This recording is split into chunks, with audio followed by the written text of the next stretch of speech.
Hello aspirants, PT 365 IR आ गया है। तो देखते हैं इसमें क्या क्या टॉपिक कवर होने वाले हैं।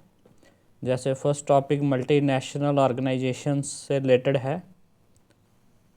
इसमें हम UNGA, UNC, UNPK ये सारी ऑर्गेनाइजेशन पढ़ेंगे। ICC, ब्रिक्स से रिलेटेड क्वेश्चन अक्सर पूछा जाता है एग्ज़ाम में।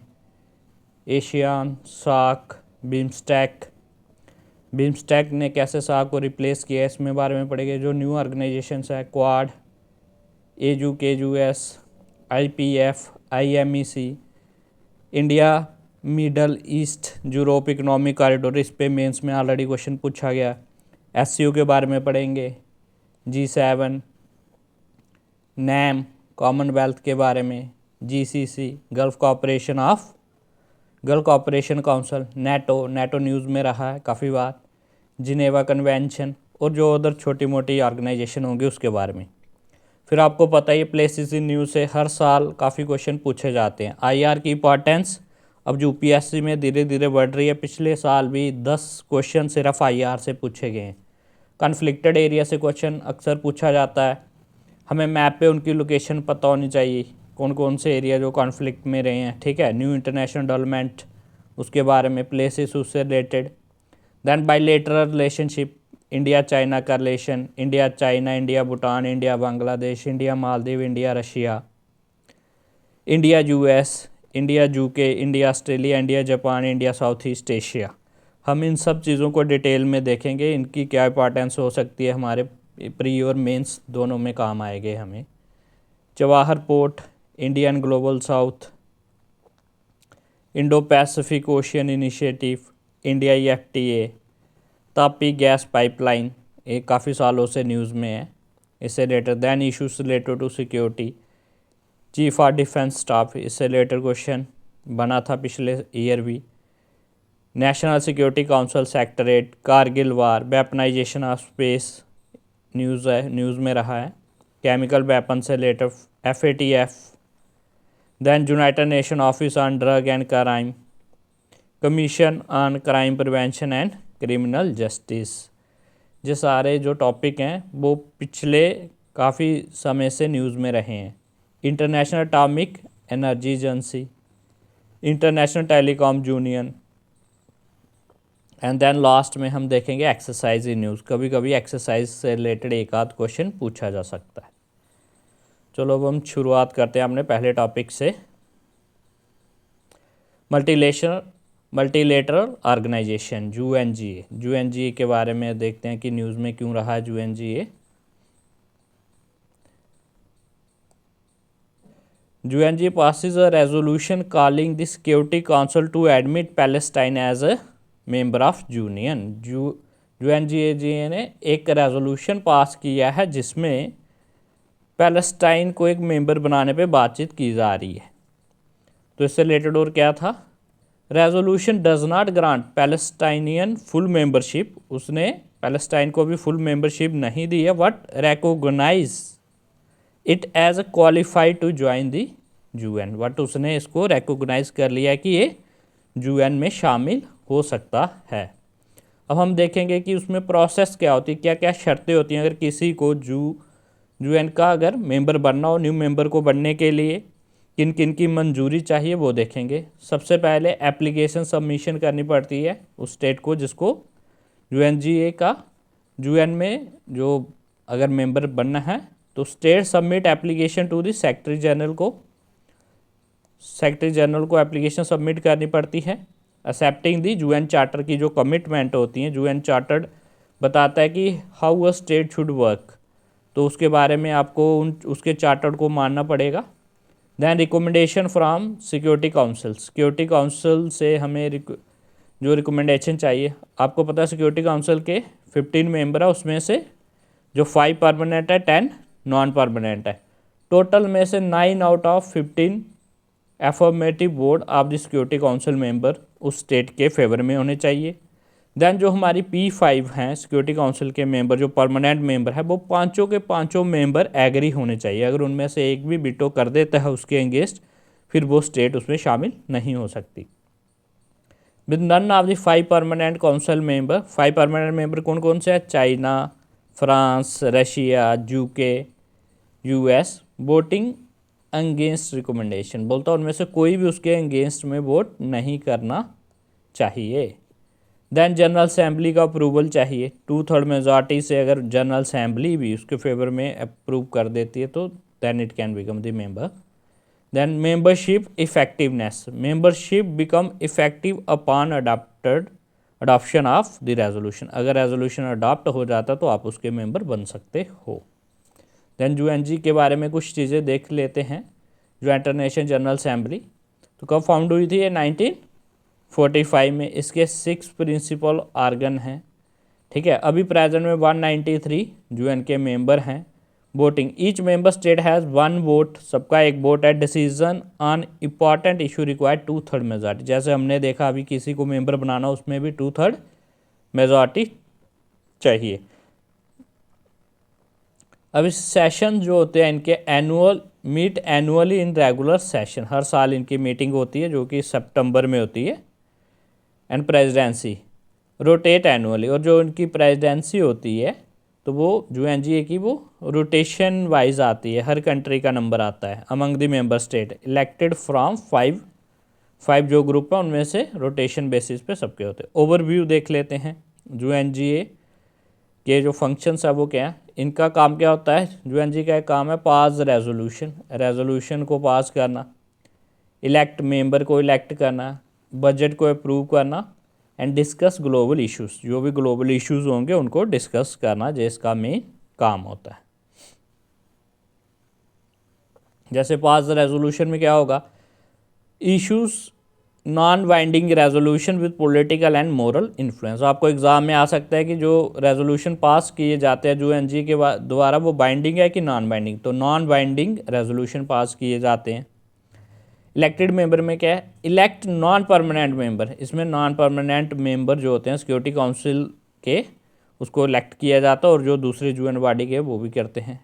अप्रूव बजट, सैंक्शन दी यूएन बजट। यूएन बजट क्या होगा वो भी यही काम करते हैं। And assess member state financial contribution. और हर स्टेट की कितनी कंट्रीब्यूशन होगी वो भी असेंबली ही डिसाइड करेगी। And discuss global issue. Global issues जो भी होते रहते हैं वर्ल्ड वाइड उनके ऊपर डिस्कशन भी करना इसी का काम है। देन इससे रिलेटेड कुछ टॉपिक देख लेते हैं। Pact for the future. UN adopted pact for the future at UN summit for the future. UN summit for the future में इन्होंने पैक्ट फॉर द फ्यूचर को अडॉप्ट किया। पैक्ट फॉर द फ्यूचर क्या है? इसका पर्पस क्या है? Pact for the future, the pact is design to address 21st century challenges. जो भी 21st सेंचुरी के प्रेजेंट के चैलेंजेस हैं उनको डिस्कस किया जाएगा। Annexure of the pact for the Europe. तो इसका एनेक्चर क्या है जल्दी जल्दी देख लेते हैं। Global digital compact and declaration of future generation. Global digital compact में क्या है? और global agreement on regulated AI को रेगुलेट करना है and digital technologies to promote sustainable development while addressing digital divide. Digital divide आपको पता है कि कुछ कंट्री नॉर्थ और साउथ, नॉर्थ में काफ़ी ज़्यादा डिजिटली कंट्री हैं, साउथ वाली जो पुअर कंट्री हैं वहाँ पे डिजिटल अभी धीरे धीरे डिजिटल चीज़ों का इन्फ्लुएंस हो रहा है आईटी का। And miss use of technology. आजकल के इश्यूज यही हैं, टेक्नोलॉजी से, साइबर से, एआई यही चीज़ें डोमिनेट कर रही हैं 21st सेंचुरी में। Declaration of future generation aim to secure well being of future generation by protecting the environment. And आपको सबको पता है कि इन्वायरमेंट की इंपॉर्टेंस क्या है। इन्वायरमेंट से रिलेटेड COPs जो हो रही हैं उन सारी चीज़ों को, उसके रिलेटेड हमें इन्वायरमेंट को प्रोटेक्ट कैसे करना है। And promoting intergenerational equity. हमें खुद में आपस में मिलजुल के काम करें, इस चीज़ को भी प्रमोट करना है। क्योंकि जो भी इश्यूज़ हैं ग्लोबल लेवल के वो कोई अकेली कंट्री नहीं उनसे डील कर सकती। अब इन्वायरमेंट पे है तो सारी कंट्री मिलके ही इन्वायरमेंट का सोल्यूशन निकाल सकते हैं। Then next important topic is United Nation security council. Issues क्यों न्यूज़ में है?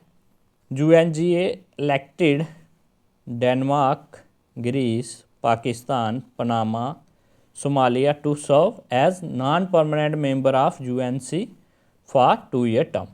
2 सालों के लिए यूएनजीए ने डेनमार्क, ग्रीस, पाकिस्तान, पनामा और सोमालिया को इलेक्ट किया है नेक्स्ट 2 ईयर्स के लिए। ठीक है, 5 कंट्री कौन कौन सी हैं? Denmark, Greece, Pakistan, Panama and Somalia. अब यूएनसी के बारे में कुछ चीज़ें देख लेते हैं। यूएनसी का रोल क्या है? UNC hold the primary responsibility for maintaining international peace and security. जो अंतर्राष्ट्रीय स्तर पे शांति बने रहे, सुरक्षा का जिम्मा किसका है? यूएनएससी का। ये भी यूएन चार्टर के द्वारा 1945 में बनी, आपको पता। कंपोजिशन 15 मेंबर हैं, 5 permanent member P5। China, France, Russia, UK and US, इनके पास बीटो पावर है। 10 नॉन परमानेंट मेंबर है, जिसको यूएनजीए 2 साल के लिए इलेक्ट करती है थ्रू सीक्रेट बैलेट। जैसे अफ्रीका की 3 कंट्री हैं, एशिया की 2 हैं, लैटिन अमेरिका की 2 हैं, वेस्टर्न यूरोप और अदर की 2 हैं, और ईस्टर्न यूरोप की 1 कंट्री आती है उसमें। अदर की फैक्ट्स ऑन यूएनसी, इसके रिलेटेड और कुछ फैक्ट देख सकते हैं। डिसीजन पावर, देखिए कि इनके डिसीजन, जैसे हमने पीछे देखा कि यूएनजीए का जो डिसीजन होते हैं वो नॉन बाइंडिंग होते हैं, बट यूएनएससी के जो डिसीजन होंगे वो बाइंडिंग होंगे। UNSC has the power to make binding decision that member state must implement under the UN charter. वो मेंबर स्टेट को मानने होंगे, बाइंडिंग होंगे उनके पास। और इंडिया का देखें हम, India has been elected to the non permanent member seat of the UNSC 8 time. India आज तक 8 बार यूएनएससी की नॉन परमानेंट मेंबर बन चुका है। विद रिसेंटली कब हुआ था? 2021 और 22 की सीट जो थी वो इंडिया के पास ही थी as a non permanent member. Related news इससे कॉमन प्लेज इनिशिएटिव है। कॉमन प्लेज इनिशिएटिव है तो देख लेते हैं कॉमन प्लेज इनिशिएटिव क्या है। Common pledge initiative by launched recently as a UNSC debate on, किससे रिलेटेड डिबेट थी? Women, peace and security. Women से, पीस से और सिक्योरिटी से रिलेटेड एक कॉमन प्लेज इनिशिएटिव लिया गया। इनिशिएटिव क्या है? It is design to bring together mediators, government and civil society to ensure full, equal and meaningful engagement of women in peace process. इस इनिशिएटिव में हम वुमेन के रोल को जो है वो इंटरनेशनल लेवल पे बढ़ाने की बात कर रहे हैं कि वुमेन एज ए मीडिएटर, जहाँ गवर्नमेंट से, सिविल सोसाइटी से हम वुमेन की हेल्प लेंगे, जिससे कि जो भी आजकल आपको पता सिक्योरिटी के इश्यूज हैं, लड़ाइयाँ चल रही हैं हर जगह पे, उसको रिजॉल्व किया जाएगा with the help of women. Women एक मीडिएटर की तरह हेल्प कर सकते हैं। It involve appointed women as a lead mediator and including them in mediation teams. तो वुमेन सबको पता है कि शांति प्रिय होती हैं, ठीक है, उन्हें फाइट को ज़्यादा सपोर्ट नहीं करते हैं, तो इसलिए वुमेन के रोल की इम्पॉर्टेंस बढ़ जाएगी। UN peace keepers, UN peace keeper को देखेंगे। India lead group of friend launch a new database designed to record crime against peacekeeper। peacekeeper के अगेंस्ट जो क्राइम हो रहे हैं उनको देखेंगे। And monitor progress in holding perpetrator accountable, और जो उसके लिए जिम्मेदार होंगे उनके खिलाफ एक्शन लिया जाएगा। और ग्रुप ऑफ फ्रेंड्स क्या है, इससे रिलेटेड कुछ चीज़ें देख लेते हैं। ग्रुप ऑफ फ्रेंड लॉन्च किया गया था इंडिया के द्वारा 2022 में। इंपॉर्टेंट हो जाता है, जिस चीज़ में इंडिया की इन्वॉल्वमेंट हो वो इंपॉर्टेंट होता है। To promote accountability of crime against the blue helmets के अगेंस्ट जो भी क्राइम्स हो रहे हैं उसकी अकाउंटेबिलिटी के लिए ये बनाया गया था group of friends. During the presidency of UN security council 21 और 22 में इंडिया जो था वो सिक्योरिटी काउंसिल का नॉन परमानेंट मेंबर था। उसी समय में ग्रुप ऑफ फ्रेंड्स का जो एक ग्रुप बनाया गया था, उसमें देखा गया था कि जो भी ब्लू हेलमेट्स के अगेंस्ट में क्राइम हो रहे हैं तो उसको देखा जाएगा। UN piece keeping force are employed to maintain or re establish peace in area of. आपको पता है कि जैसे इंडिया भी अपने हम सिपाही आर्म्स फोर्सेस से अलग अलग जो भी कन्फ्लिक्टेड एरिया होते हैं वहाँ पे हम भेजते हैं as a peacekeeping forces. तो वहाँ पे उनके अगेंस्ट भी क्राइम होते हैं, उन्हीं को ब्लू हेलमेट्स बोला जाता है, तो उसी के लिए ग्रुप बनाया गया था। However they sometime face violence in deployed region. अब जैसे सोमालिया में जाएंगे, जहाँ यूक्रेन में जाएगा कोई, तो उनके खिलाफ भी कई बार लोग क्या करते हैं, वायलेंस होता है, प्रोटेस्ट होता है, तो उसके लिए ग्रुप बनाया गया था कि उनके खिलाफ कौन टेररिस्ट ग्रुप, जहाँ कोई भी जो ग्रुप होंगे तो उनके खिलाफ काम किया जाएगा, उनको पहचाना जाएगा कि क्यों ऐसा हो रहा है। Quick overview of UN piece keeping. UN piece keeping 1948 में शुरू किए गए थे with UN military observer in West Asia for the armistice agreement. Then इसका एम क्या है, assist country in transitioning from conflict to peace. जिन जिन कंट्रियों में युद्ध का बार चल रही है, वो अब उनको कॉन्फ्लिक्ट से हमें पीस की तरफ लेके जाना, वहाँ पे इसका रोल है। इसके प्रिंसिपल क्या है, कॉन्सेंट के बेसिस पे, इम्पार्शियलिटी के बेसिस पे, no use of force except in self defence और मैंडेट डिफेंस। सिर्फ आप सेल्फ डिफेंस के लिए अपनी जो पावर का इस्तेमाल करेंगे, अदरवाइज आप फोर्स का इस्तेमाल नहीं करेंगे। ब्लू हेलमेट किन्हें कहा जाता है, इंपॉर्टेंट आपको एग्जाम में पूछी जा सकती है term. UN peace keeper wear distinctive blue helmets. जो भी यूएन पीस कीपिंग में जाते हैं लोग, वो एक डिफरेंट कलर की ब्लू हेलमेट पहनते हैं ताकि उनकी पहचान हो सके कि ये यूएन वाले बंदे हैं। Deployment of peace keeper. Piece keeper की डिप्लॉयमेंट कैसे होती है, the security council determine UN peace keeper deployment bye adopting A resolution. जो सिक्योरिटी काउंसिल है वो डिटरमाइन करती है कि उनकी डिप्लॉयमेंट कैसे होगी, एक रेजोल्यूशन के द्वारा। उन्हें budget, the budget and resources are subject to general assembly. General assembly budget और रिसोर्सेज, हमने पीछे भी देखा है कि जनरल असेंबली बजट और रिसोर्सेज ये सारी चीज़ें डील करती है। और सिक्योरिटी का जो पीस कीपिंग का जो काम है वो यूएनएससी के पास है। Every member state of the UN is legally obligated to pay their respective share toward peace keeping. बोलता हर यूएन की जो स्टेट है उसको कुछ ना कुछ अपना शेयर पीस कीपिंग के लिए देना होगा। एवरी मेंबर स्टेट, एग्जाम में क्वेश्चन पूछा जा सकता है कि एवरी मेंबर स्टेट, तो आपको उसमें स्ट्रीम स्टेटमेंट दे के इसको गलत नहीं करना है, हर स्टेट की जिम्मेदारी है। It is the function of every member state, हर मेंबर की जिम्मेदारी है कि वो कंट्रीब्यूट करे यूएन पीस कीपिंग में। Department of peace operation of UN provide political and executive direction to the peacekeeping operation. Department of peace operation, DPO जो होता है वो यूएन का, वो प्रोवाइड करता है political and executive direction peace keeping operation को।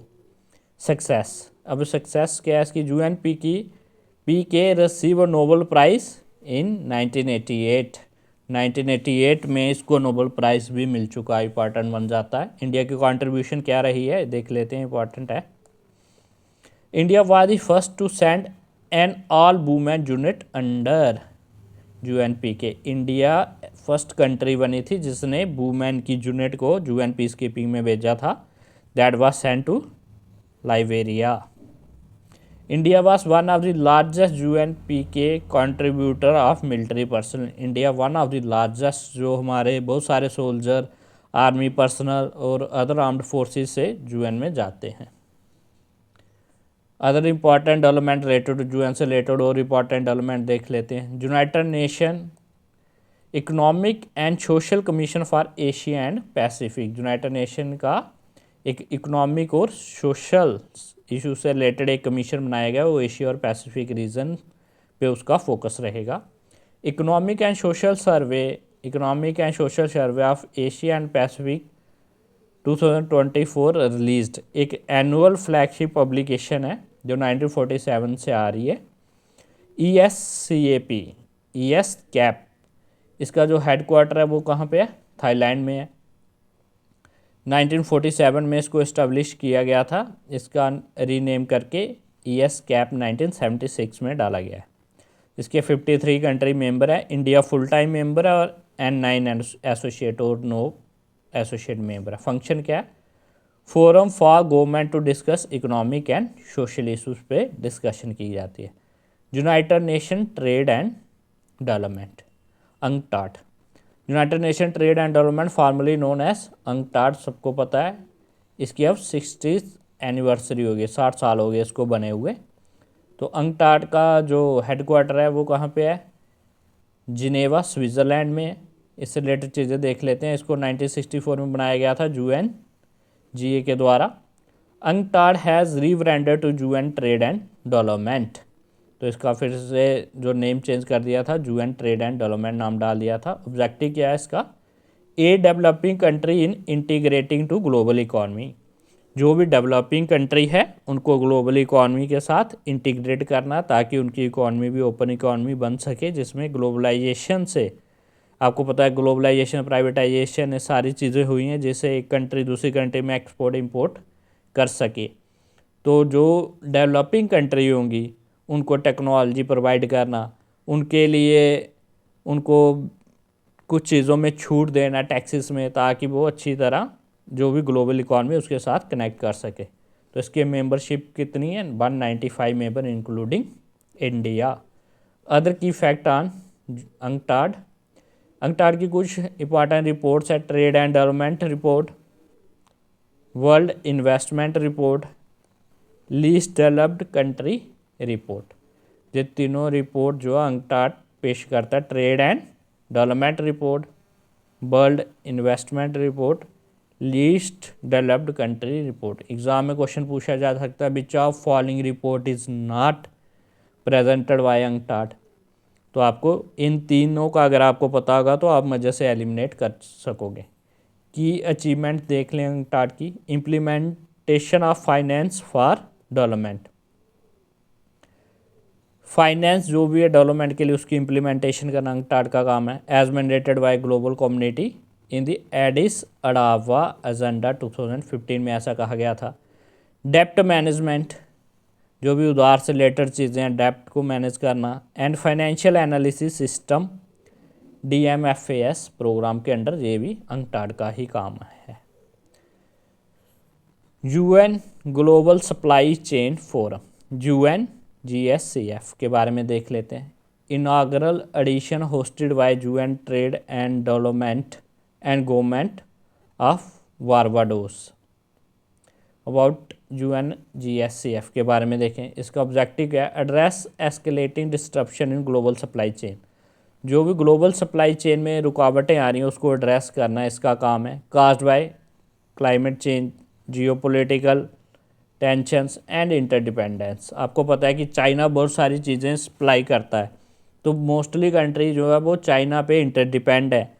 तो उस ग्लोबल सप्लाई चेन में जो भी डिसरप्शन आएंगी, चाइना रेट बढ़ा सकता है, वो सप्लाई को कम कर सकता है ताकि उस चीज़ों की डिमांड बढ़े। डिमांड बढ़ेगी, चाइना को फ़ायदा होगा। कई बार क्लाइमेट चेंज की वजह से सप्लाई चेन में रुकावट आती है। जियोपॉलिटिकल टेंशन, अगर दो कंट्रियों के बीच में वार हो जाएगी तो उससे ट्रेड रूट डिस्टरप्ट होंगे, जहाँ आप शिप एक कंट्री से दूसरी कंट्री में नहीं जा पाएगी, तो उसमें काफ़ी सारी प्रॉब्लम्स आ सकती हैं। तो उसको देखने के लिए UNGSCF को बनाया गया है।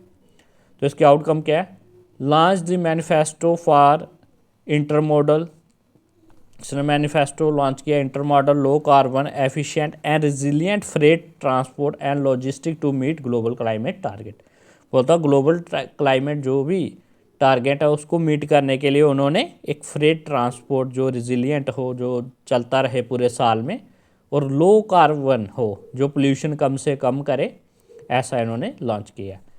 Introduce digital solution, digital solution कुछ दिए गए innovative solution like guideline for an electronic single window for trade. आपको लाइसेंस के लिए ज़्यादा भटकने की ज़रूरत नहीं है, एक ही जगह पे आपको सारे लाइसेंस मिल जाएंगे। And the UNCTAD trade and transport database to optimise trade flow. आपको अंकटाड की तरफ से भी हेल्प मिल जाएगी, आपको डेटा सेट सारा प्रोवाइड किया जाएगा, ट्रेड फ्लो कैसे होता है। फोकस एरिया रहेंगे इसके strengthening supply chain resilience, particularly for small island developing state पे इनका फोकस रहेगा। Then what are the G4 nations? G4 उन कंट्री को कहा जाता है जो परमानेंट मेंबर बनना चाहती है यूनाइटेड नेशन सिक्योरिटी काउंसिल के। इंडिया उसमें से एक है, ठीक है। Ministry of external affair meet foreign minister of G4 nation in New York में, उनके साथ इनकी मीटिंग हुई है। Group reform its commitment to urgent reform of United Nation security Council में अर्जेंट रिफॉर्म की बात की गई है उन्होंने। क्योंकि ओवरव्यू ले लेते हैं G4 कंट्री का, इसमें Brazil, India, Germany and Japan. ये 4 कंट्री हैं, Brazil, Germany, India and Japan are the 4 member of G4। ये एक दूसरे को सपोर्ट करते हैं कि वो यूएन के परमानेंट मेंबर बन सके, यही इसका एम है। इसका ऑब्जेक्टिव है propose increase UN membership to 25 to 26, ठीक है, with 6 permanent member and 4 to 5 non permanent member. इसमें 6 परमानेंट मेंबर्स की बात की जा रही है और 4 से 5 नॉन परमानेंट मेंबर की बात करते हैं।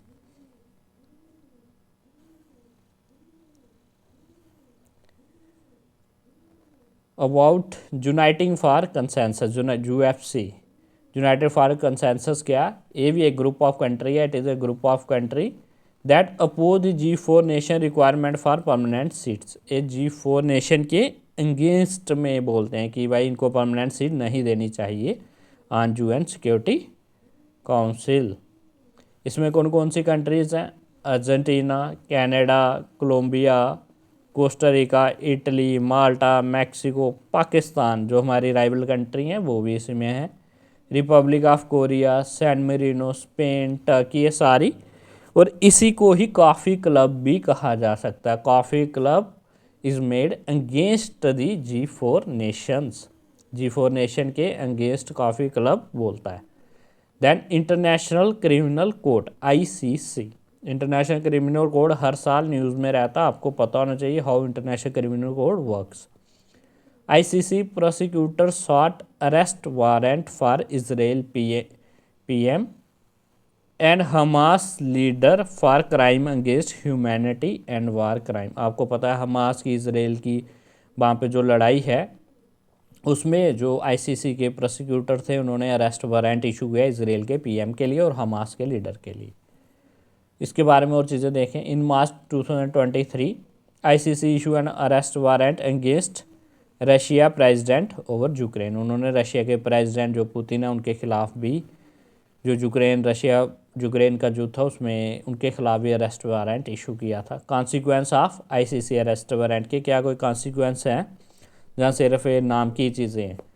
Accused face arrest for restricted movement, उनकी मूवमेंट रिस्ट्रिक्ट की जा सकती है। As member state must comply, और जो इसकी ICC की मेंबर स्टेट होती है उनको मानना होगा, वो उनको आने के लिए मना कर सकते हैं अपनी कंट्री में एंट्री के लिए। ICC के बारे में देख लेते हैं कुछ चीज़ें। First permanent international court to prosecute serious international crime, बोलता फर्स्ट परमानेंट इंटरनेशनल कोर्ट है जो भी सीरियस इंटरनेशनल लेवल पे क्राइम होते हैं उनको प्रोसिक्यूट किया जाता है, उसमें सुनवाई होती है। और रोम स्टैट्यूट क्या है 1998 में अडॉप्ट किया गया था और 2002 में एनफोर्स किया जाता है Rome Statute. Type of crime, genocide के क्राइम देखे जा सकते हैं, crime against humanity, war crime, crime of aggression. इस सभी टाइप के जो भी क्राइम्स हैं सारे ICC में डिस्कस किया जा रहा है। 124 स्टेट पार्टीज़ हैं इसमें। एग्जांपल जैसे पैलेस्टाइन जो है 123rd मेंबर बनी है 2015 में, मलेशिया 124th मेंबर है 2019 में। India, Israel, US, Russia and China are not member. This is important. क्या इंडिया ICC का मेंबर है? नहीं है। इजराइल है? नहीं है। US है? नहीं है। US मेंबर था, उसने शायद छोड़ दिया था। रशिया नहीं है। चाइना नहीं है। Which of the following are not the member of ICC? This can be asked in your exam, it is important. India member नहीं है, इंडिया का फ्रेंड इजराइल मेंबर नहीं है, इंडिया का फ्रेंड US भी मेंबर नहीं है, और इंडिया का फ्रेंड रशिया भी मेंबर नहीं है, और सबसे इंडिया की जो बड़ी राइवल कंट्री चाइना वो भी इसका मेंबर नहीं है। एनफोर्समेंट में अगर देखें तो क्या इसके जो डिसीजन होंगे वो बाइंडिंग होंगे? ICC decisions are binding in nature, इसको भी याद रखें आप। ICC और ICJ दोनों में क्या डिफरेंस है? अभी हमने देखा था ICC International Criminal court and international court of justice ICJ, दोनों में क्या डिफरेंसेस है देखते हैं। जेनेसिस, तो इसकी जेनेसिस कहाँ से हुई ICC की? रोम स्टैट्यूट से। और ICJ क्या है? ICJ UN चार्टर में इस्टेब्लिश किया गया था, जो ये पार्ट था इसका आपको पता है 6 मेंबर में जो भी 6 ऑर्गन है यूएन के, उसमें से आईसीजे जो है वो 6 ऑर्गन है। इसका हेडक्वार्टर कहाँ पे आईसीसी का? हेग में, नीदरलैंड में। तो इसका भी पीस पैलेस इन हेग, इसका भी नीदरलैंड में है। देन कंपोजिशन 18 जजेस हैं with 9 year non renewable term होती है इनकी, इन 3 division, pre, trial and appeal, elected by assembly of static parties. और आईसीजी में कितने जजेस हैं? 15 जजेस होंगे elected for 9 year term. UN general assembly और सिक्योरिटी काउंसिल जो है वो इनको इलेक्ट करेगी। केसेस इसमें क्या है? Hold only individual. आईसीसी में जो भी इंडिविजुअली क्राइम किए जाते हैं उनके लिए रिस्पॉन्सिबल देखा जाता है। तो आईसीसी में कौन से कंटेंचुअस केसेस, जैसे legal dispute between states who are party to ICJ and explicit given consent, जो भी लीगल डिस्प्यूट होते हैं किसी स्टेट्स के बीच में, 2 स्टेटों, वो आईसीजे में देखे जाएंगे। जो इसकी पार्टीज होंगी, यूएन के जो मेंबर होते हैं वो आ सकते हैं जहाँ पे। एडवाइजरी प्रोसीडिंग्स, एडवाइस भी करते हैं ICJ. Request for advisory opinion on legal question refer to it by UN organs and specialised agency. अगर स्पेशलाइज्ड एजेंसी को कोई एडवाइस चाहिए वो भी आईसीजे में आ सकता है। Then next important topic is BRICS. 16 BRICS summit held in Kazan, Russia में 16th जो ब्रिक्स समिट है वो कजान में हुई है। ब्रिक्स से रिलेटेड जो आपको ब्रिक्स की फुल फॉर्म पता होनी चाहिए, ब्रिक्स के जो न्यू मेंबर ऐड हुए हैं उसके बारे में आपको पता होना चाहिए। सभी लोग ब्रिक की जो न्यू मेंबर ऐड हुए हैं ब्रिक्स में वो कमेंट में लिखेंगे। ब्रिक्स के बारे में देख लेते हैं जेनेसिस। तो ब्रिक टर्म जिम ओ नील ने 2001 में क्वाइन की गई थी, ठीक है। Brick form at the G8 outreach summit 2006 में बनाया गया था। फर्स्ट ब्रिक समिट जो है वो रशिया में हुई थी 2009 में। इसकी मेंबर ऑर्गेनाइजेशन 5 स्टेट कौन कौन सी हैं? Brazil, Russia, India, China and South Africa joined in 2010। New members देखो, न्यू मेंबर्स आ गया है। New members Egypt, Ethiopia, Iran, UAE and Indonesia, these are the new members. ये आपको एग्ज़ाम में पूछा जा सकता है, अभी बहुत इंपॉर्टेंट है, इस टॉपिक से क्वेश्चन आना इंपॉर्टेंट है। न्यू मेंबर फिर से एक बार रिवाइज करें। Egypt, Ethiopia, Iran, UAE and Indonesia, these are the new members. Indonesia has become the first South East Asian member of BRICS. Indonesia जो है first South East Asian member बना है BRICS. South East Asia में से जो है वो Indonesia पहली कंट्री है। And Saudi Arabia still has not made formal decision as of the end 2024 के एंड तक अभी तक सऊदी अरेबिया ने अपना कोई भी फॉर्मल डिसीजन नहीं दिया है कि वो इसका मेंबर बनना चाहता है कि नहीं। ब्रिक्स पार्टनर कंट्री, ब्रिक्स की जो पार्टनर कंट्री है वो कौन कौन सी है? Belarus, Bolivia, Cuba, Kazakhstan, Malaysia, Thailand, Uganda, Uzbekistan and Nigeria, these are the partner country. Secretariat, BRICS का कोई भी परमानेंट सेक्रेटरीट जहाँ ऑफिस नहीं है। ब्रिक इनिशिएटिव के बारे में देखते हैं। ब्रिक के कौन कौन से इनिशिएटिव्स हैं? New development bank, new development bank is initiative by brick. इसका हेडक्वार्टर शंघाई में, चाइना में है।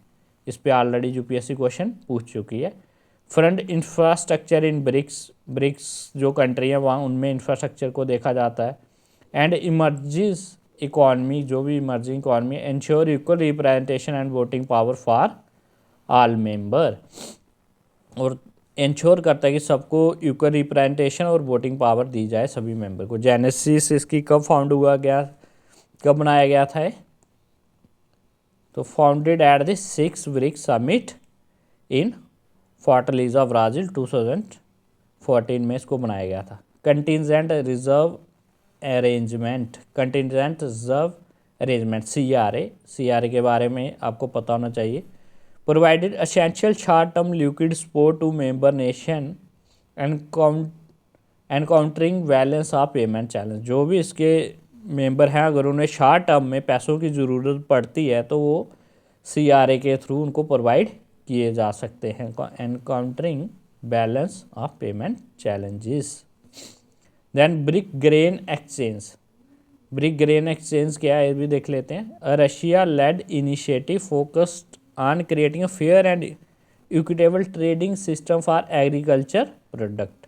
बोलता फेयर और इक्विटेबल ट्रेडिंग सिस्टम होना चाहिए एग्रीकल्चर प्रोडक्ट से रिलेटेड। एक किसने स्टार्ट किया इनिशिएटिव? रशिया ने किया विद इन ब्रिक्स कम्युनिटी। अगर हमें एक दूसरे को एक्सपोर्ट इंपोर्ट करनी हो एग्रीकल्चर प्रोडक्ट, ठीक है, जिसमें कोई भी इम्पार्शियलिटी ना की जाए, कोई ड्यूटीज़ ना लगाई जाए एक्स्ट्रा, या डंपिंग ना की जाए, तो उससे रिलेटेड एक इनिशिएटिव रशिया के द्वारा किया गया ताकि इसे फूड सिक्योरिटी को इंश्योर किया जाए। Then another promote sensing satellite constellation. तो मतलब एक नेटवर्क बनाया जाए सैटेलाइट का, जिससे स्पेस टेक्नोलॉजी में एक दूसरे के साथ हम क्या करें, एक दूसरे की हेल्प करें। Then BRICS cross border payment initiative, it's important. BRICS cross border payment initiative, BRICS pay जैसे हमारे इधर अलग अलग UPI से होता है, ऐसा ही कुछ ऐसा सिस्टम बनाया जाए जिससे ब्रिक पे हो जाए, जो अल्टरनेटिव होगा किसका? स्विफ्ट का अल्टरनेटिव होगा। अभी इंटरनेशनल लेवल पे जितने भी हम पेमेंट करते हैं वो सब स्विफ्ट से होती हैं। A blockchain based payment service for settlement offering an alternative to SWIFT for BRICS nation.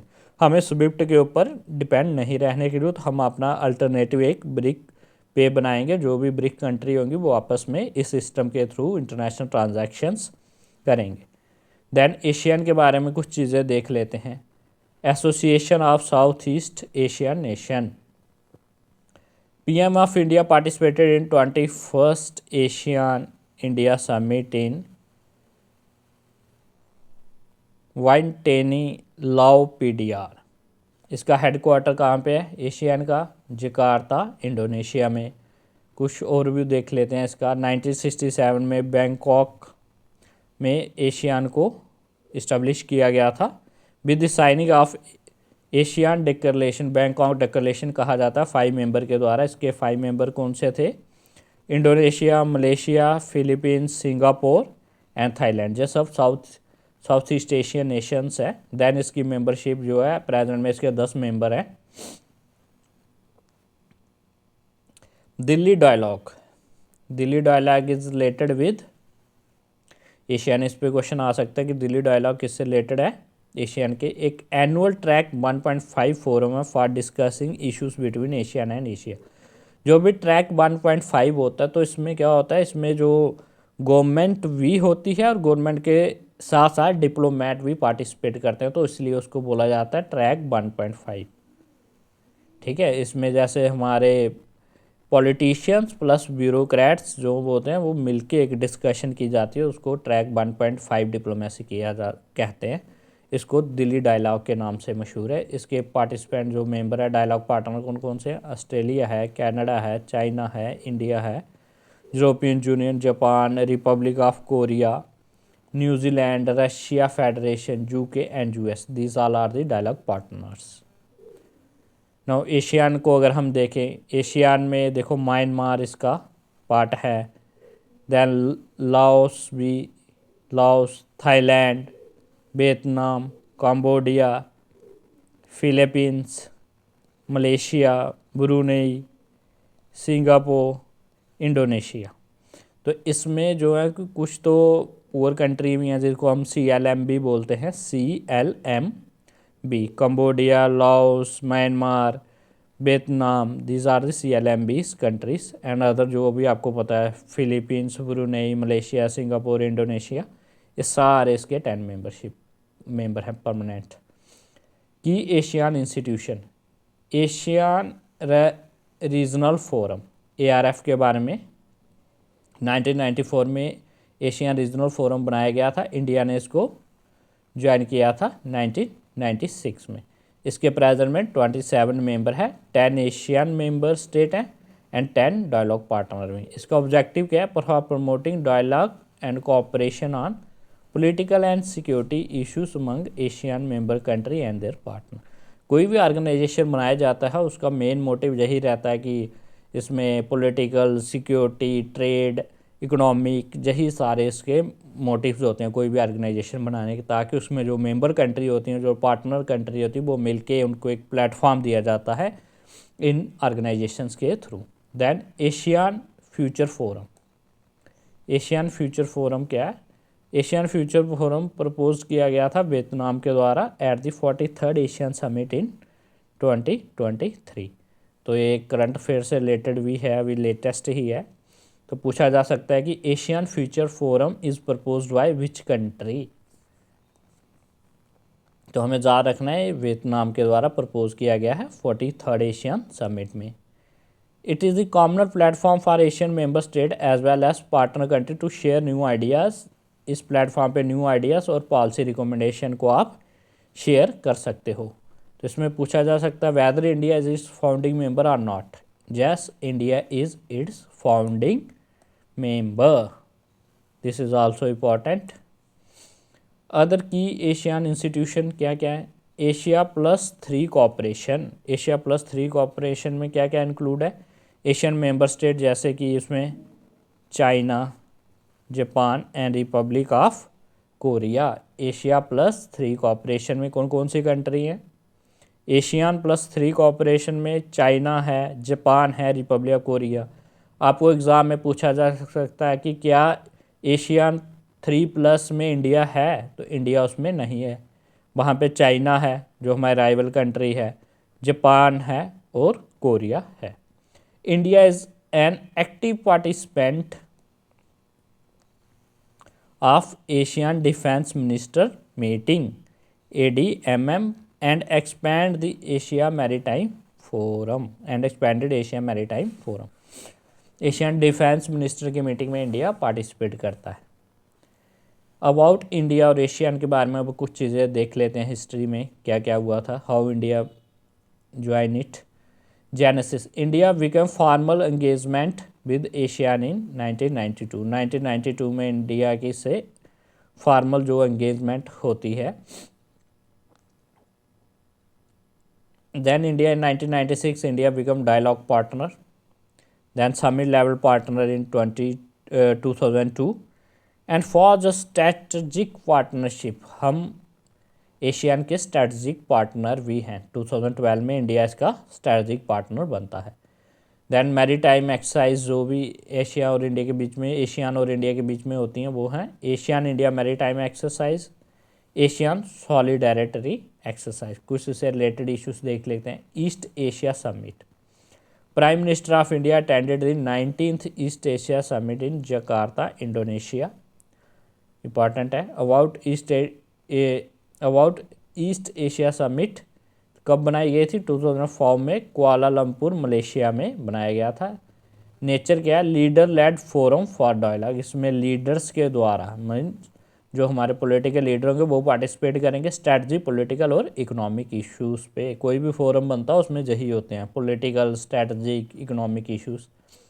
18 इसके मेंबर्स हैं, 18 मेंबर स्टेट्स, 18 मेंबर एशिया के मेंबर आ गए, प्लस ऑस्ट्रेलिया है, चाइना है, जापान है, इंडिया है, न्यूजीलैंड है, south Korea, Russia and US।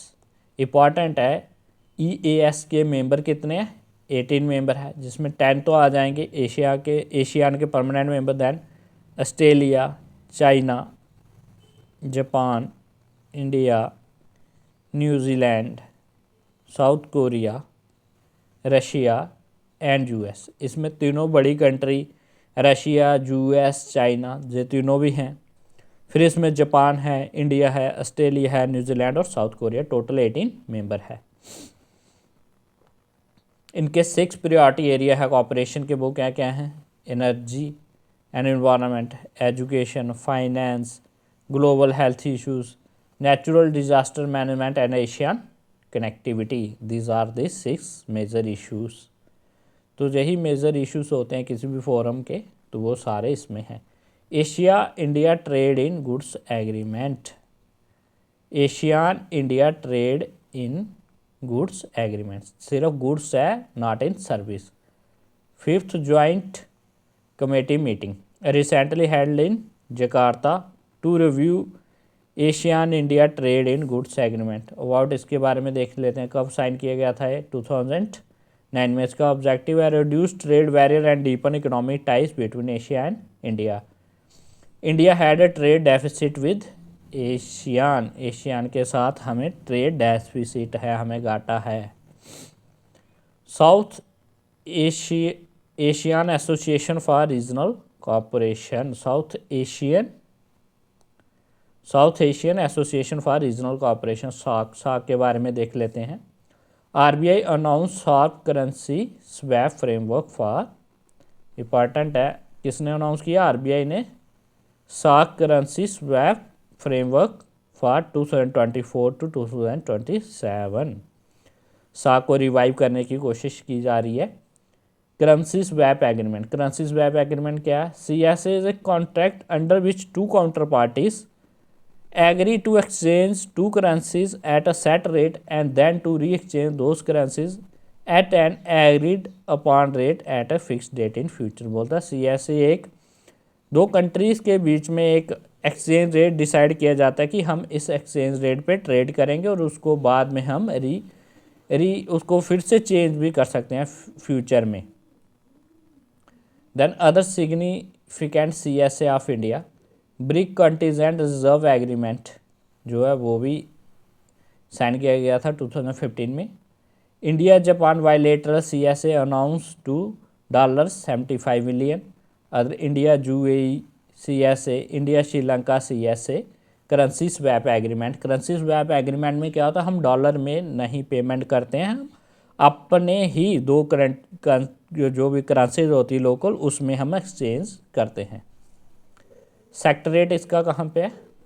Kathmandu Nepal में सार्क का सेक्रेटरीट है। तो 1985 में सार्क को बनाया गया था, सार्क चार्टर जिसको ढाका में साइन किया गया था। तो member countries India, Bangladesh, Afghanistan, Bhutan, Maldives, Nepal, Pakistan and Sri Lanka.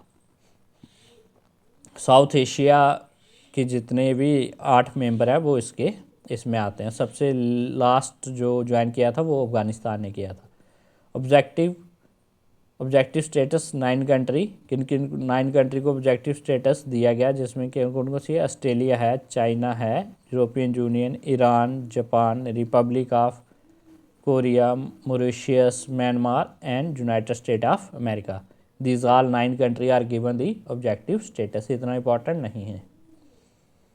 Other की फैक्ट ऑन सार्क के रिलेटेड कुछ और की फैक्ट देख लेते हैं। Decision at all level in SAARC are taken on the basis of unanimity.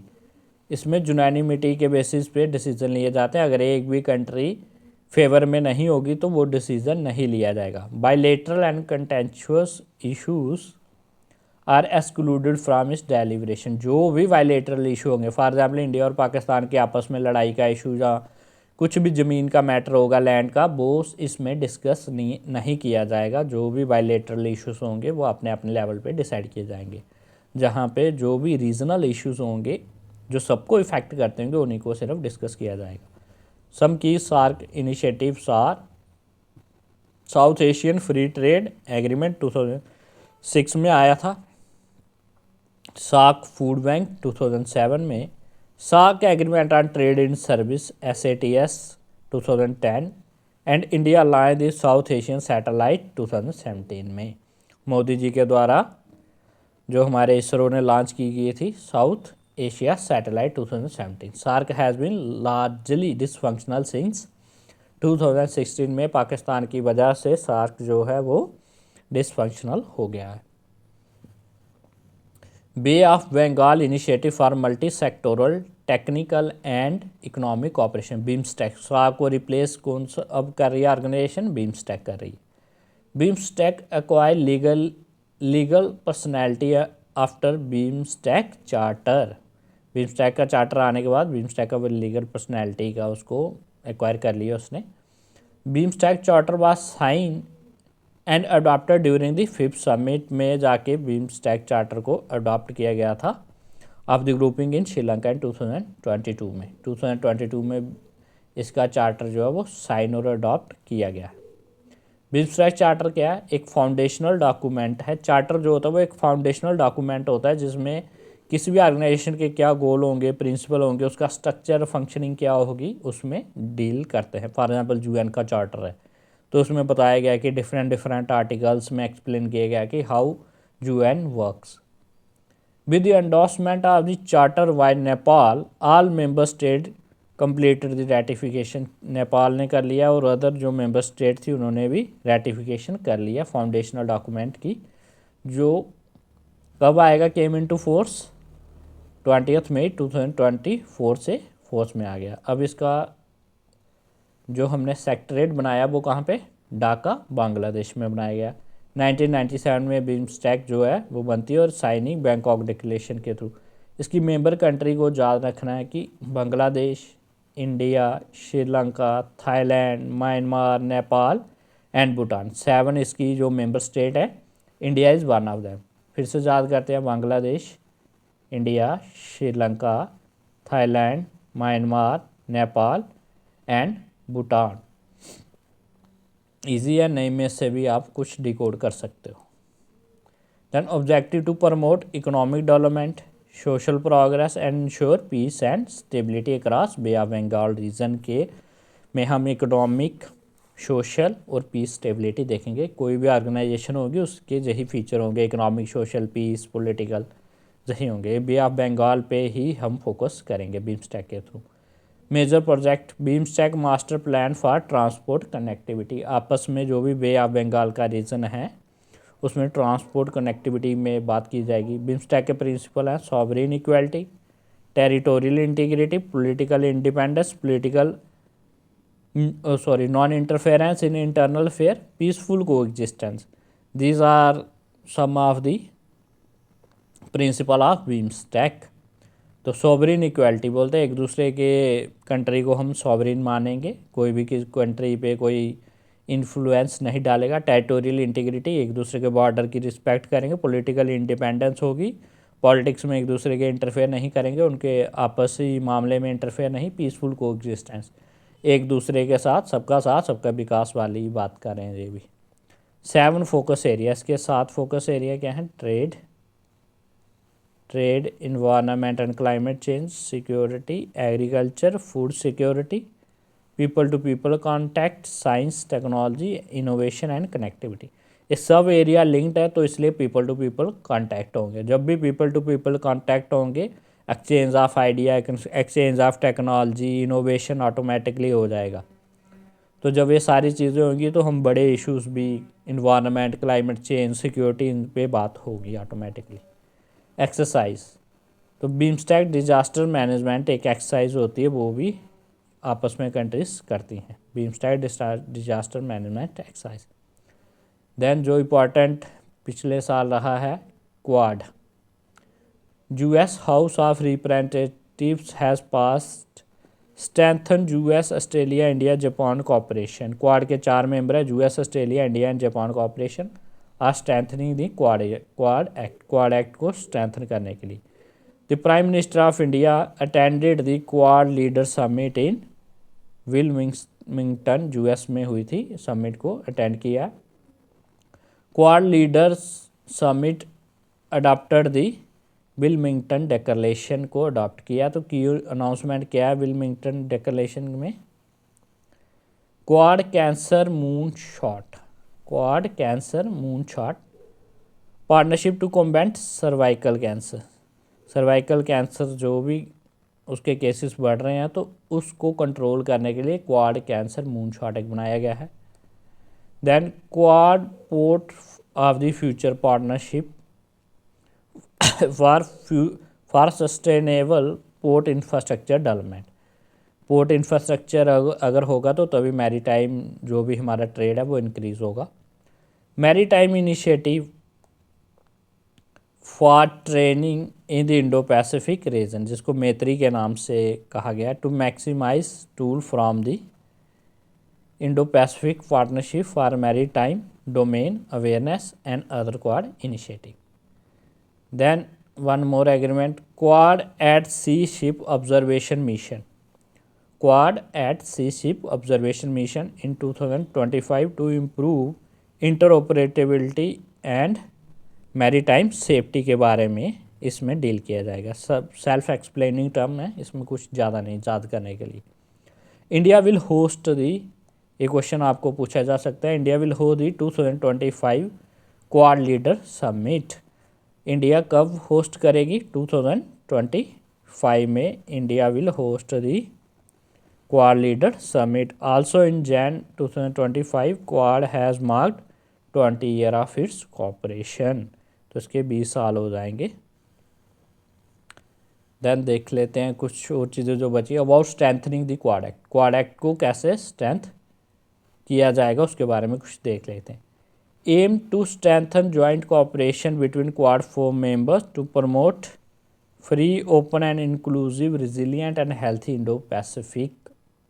इसका एम क्या होगा? क्वाड एक्ट को क्यों स्ट्रेंथन किया जा रहा है? ताकि ओपन, फ्री, ओपन, इंक्लूसिव, जो रिजिलियंट और हेल्दी इंडो पैसिफिक रीजन बनाया जा सके, इसके लिए किया जा रहा है। Establish Quad intra paramilitary working group को इस्टेब्लिश किया गया था in order to facilitate progress of newly formed Quad working group, ताकि जो न्यूली बनाया गया है क्वाड वर्किंग ग्रुप उसको स्ट्रेंथन किया जाए।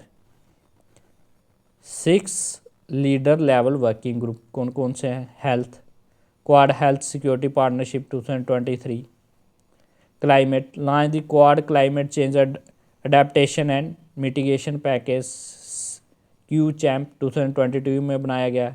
Critical and emerging technology semiconductor supply chain initiative 2021 to diversify technology supply chain.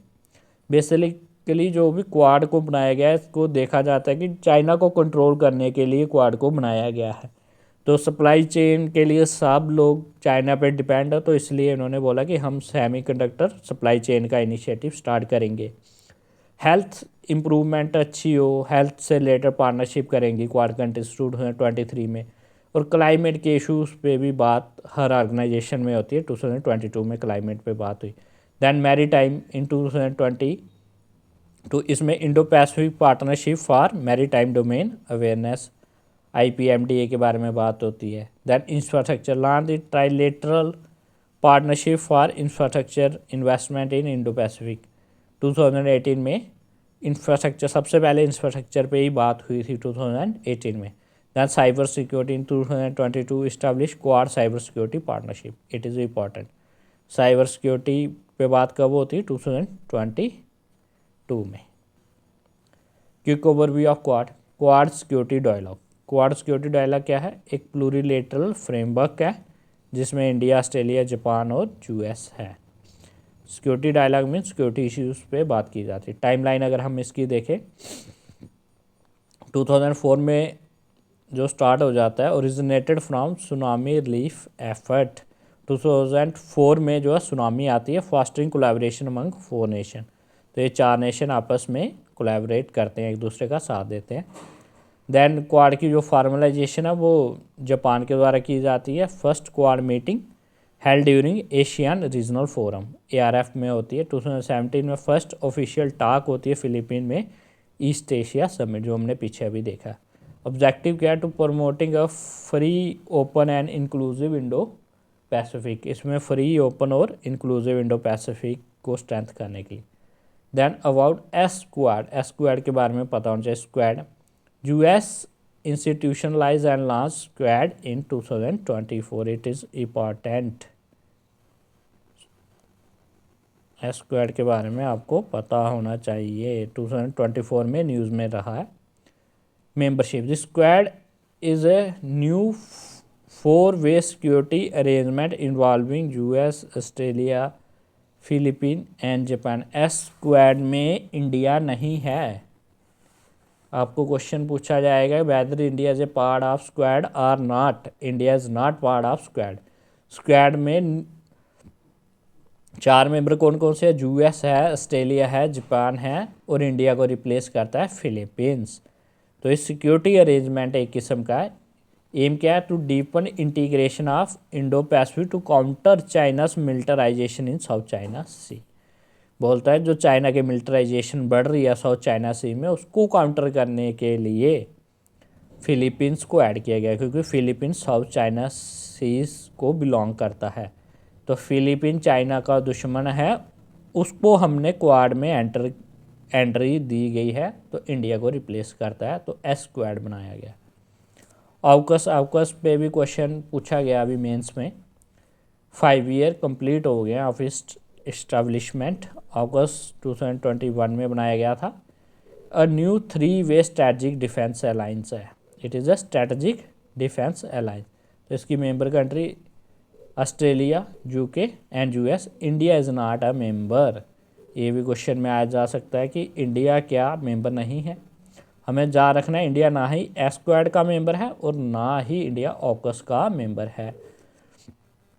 AUKUS का ऑब्जेक्टिव क्या है? To boost defence capability, accelerate technological integration and expand the industry capacity of all the 3 country। Main इसका motive तो defence capability को increase करना है।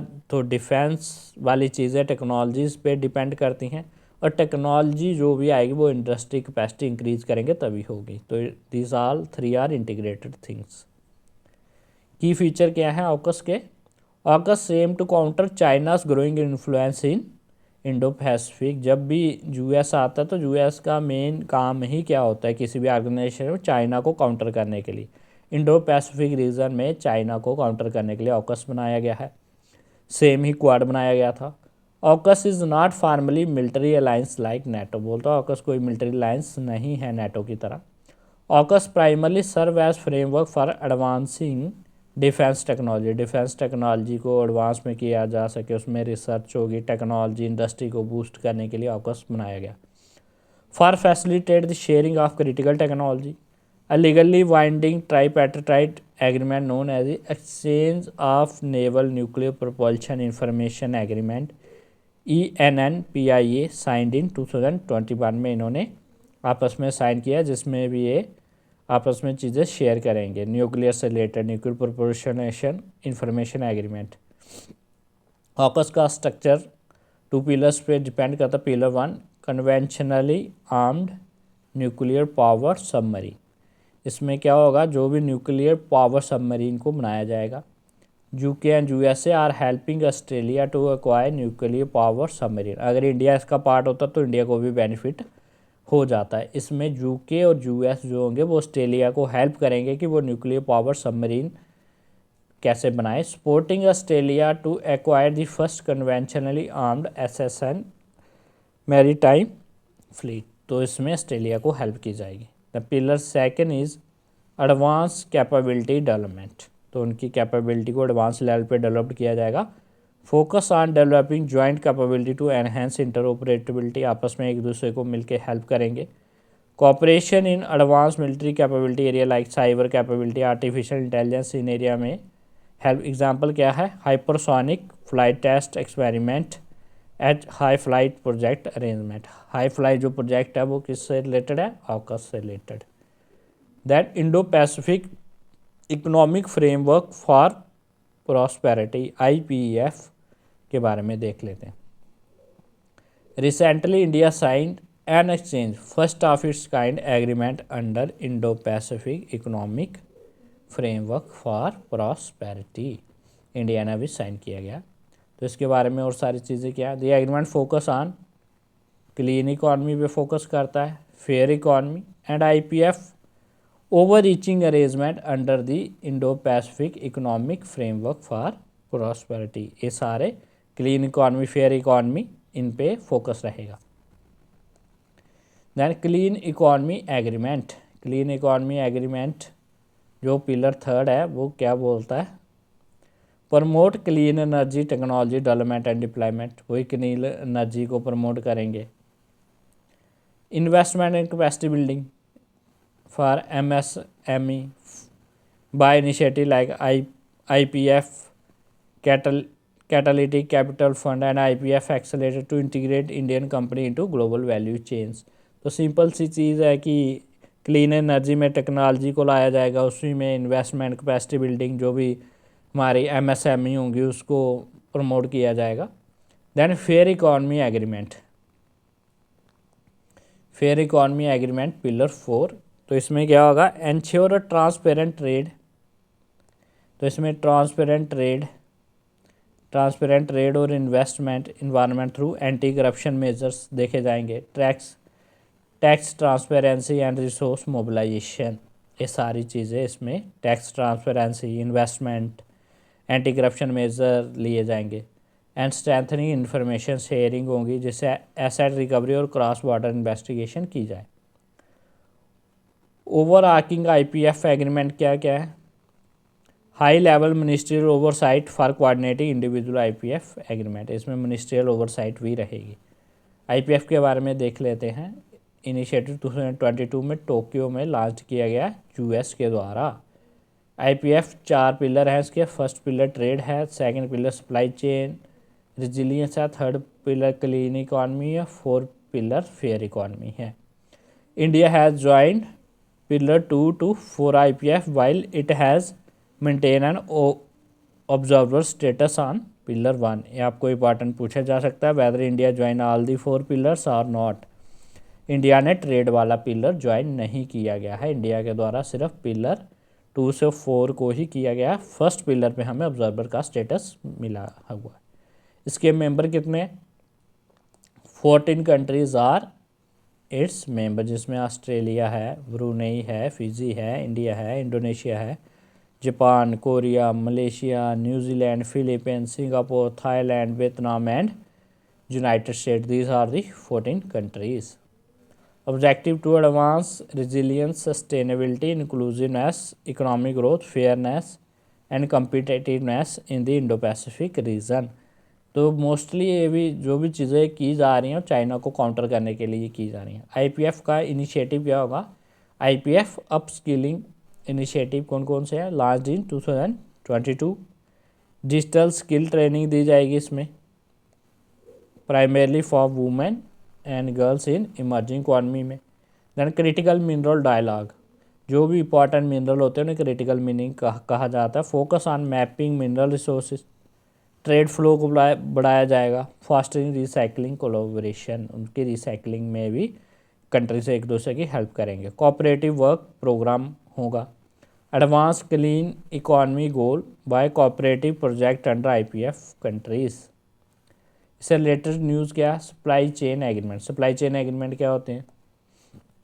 India has been elected vice chair of IPF supply chain council की, India को vice chair बनाया गया। Under the Indo Pacific economic framework supply chain agreement, India and 13 partner establish 3 bodies, इसमें 3 bodies बनाई गई हैं। Supply chain council, crisis response network and labour right advisory board. Supply chain council का क्या काम होगा? Focus on strengthening critical supply chain, critical supply chain पे focus करेंगे, उसको स्ट्रेंथन करेंगे।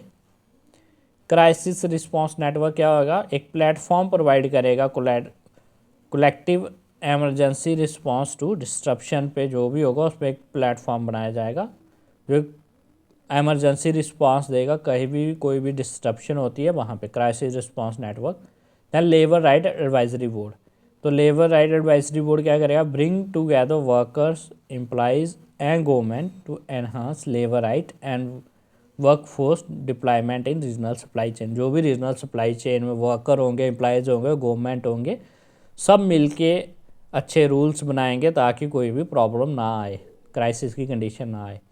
India Middle east Europe economic corridor, IMEC पे भी मेंस में क्वेश्चन पूछा जा चुका है और प्री में भी आ सकता है। Ministry of external affair while addressing CII India Mediterranean business conclave said that IMEC will be the cornerstone of global connectivity। IMC क्या होगा? एक कॉर्नरस्टोन होगा ग्लोबल कनेक्टिविटी का। क्यों? क्योंकि इंडिया और मिडल ईस्ट और यूरोप, इन तीनों रीजन से आप पूरे वर्ल्ड में घूम सकते हो। इसका ओवरव्यू देख लें हम।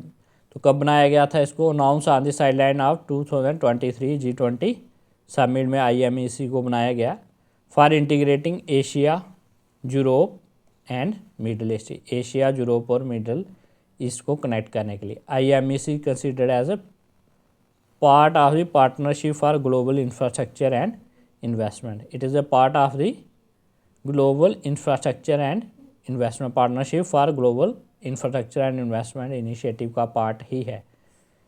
It will consist of rail road, ship to rail network and road transfer route को भी इसमें देखा जाएगा। कंपोनेंट क्या होंगे, एक ईस्टर्न कॉरिडोर, एक नॉर्दर्न कॉरिडोर होगा। ईस्टर्न कॉरिडोर में क्या होगा, connect India to Arabian Gulf, India को अरेबियन गल्फ के साथ कनेक्ट किया जाएगा through port of in India like Mumbai और मुंड्रा पोर्ट के द्वारा।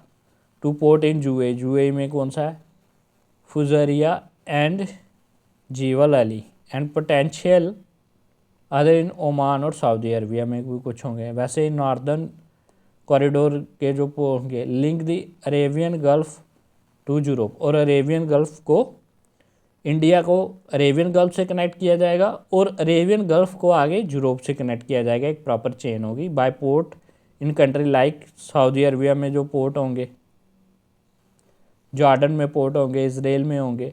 Then through Haifa to Greece, then Haifa से ग्रीस में, फिर further into Europe using existing rail and road network. इस तरह से India, Middle East and Europe की कनेक्टिविटी होगी। मेंबर इसमें कौन कौन से हैं, इंडिया मेंबर है, यूरोपियन यूनियन मेंबर है, फ्रांस मेंबर है, Germany, Italy, Saudi Arabia, UAE and US.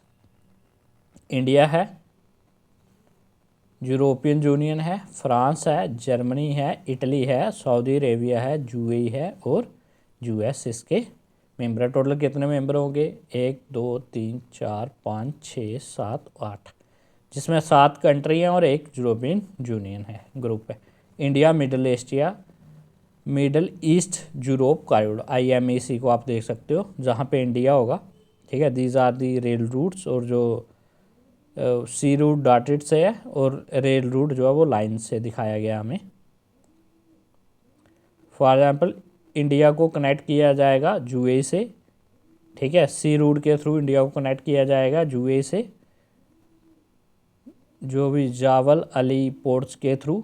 Then वहाँ पे अल गुआवे फेत यूएई, वहाँ पे उस पोर्ट से फारादा पोर्ट पे सऊदी अरेबिया में जाया जाएगा। देन रियाद पोर्ट है सऊदी अरेबिया का, उससे अल हदीता सऊदी अरेबिया का एक और पोर्ट है। फिर हाफिया इसराइल के साथ कनेक्ट किया जाएगा। देन फिर से एक सी पोर्ट होगा जो ग्रीस में, पायरियोस सी पोर्ट से। दैन उसके बाद आगे यूरोप से कनेक्टिविटी हो जाएगी। बीच में हम रेल रूट और सी रूट दोनों के थ्रू ही कनेक्टिविटी करेंगे। मेन आपको मेंबर जा रखने, मेंबर कौन कौन से हैं, इंडिया है, यूरोपियन यूनियन है, फ्रांस है, जर्मनी है, इटली है, सऊदी अरेबिया है, यूएई है एंड यूएस है। Then Shanghai cooperation organisation SCO को देख लेते हैं। 24th summit of council of head of state of SCO is held in Astana, Kazakhstan में होती है इसकी 24th head of the state meeting. Key outcome क्या आया, Belarus become the 10th member to join SCO। Important है, SCO के अब कितने मेंबर हो गया, 10 मेंबर हो गया, उसमें 10th मेंबर कौन है, Belarus. Belarus become the 10th member. cooperation program to counter terrorism, separatism and extremism for 25 to 27 पे फोकस रहेगा। टेररिज्म को काउंटर किया जाए, सेपरेटिज्म जो लोग कंट्री से अलग होने की बात करते हैं, एक्सट्रीमिज़म वायलेंस करते हैं, anti drug strategy for 2024 to 2029 तक डिसाइड की गई है। SCO डेवलपमेंट स्ट्रैटजी अंटिल 2025 तक। SCO member state endorse the initiative on one world unity for just peace harmony and development. तो पूछा जा सकता है कि इनिशिएटिव जो है ऑन वर्ल्ड यूनिटी, इनिशिएटिव का नाम है on world unity for just peace harmony and development initiative is launched by, आपको ऑप्शन में दिया जा सकता है SCO है, क्वाड है, ऑकस है, एशियान है, बहुत सारी ऑर्गेनाइजेशंस हैं, तो उसमें से आपको दिया जाएगा, आपको चूज़ करना होगा कि ये on world unity for a just peace harmony and development SCO के द्वारा लॉन्च किया गया है। तो SCO का हेडक्वार्टर कहाँ पे है? बीजिंग, चाइना में है। क्योंकि ओवरव्यू ले लेते हैं। तो SCO को फाउंड इन शंघाई समिट के द्वारा 2001 में Russia, China, Kyrgyz Republic, Tajikistan and Uzbekistan, these are the founded member. Present में इसके 10 मेंबर हैं, जिसमें चाइना है, रशिया है, Kazakhstan, Kyrgyzstan, Tajikistan, Uzbekistan, India. Russia ने कहा था इंडिया को ज्वाइन करवाएंगे, तो चाइना बोलता पाकिस्तान को भी करवाओ। ईरान इसका 2023 में था।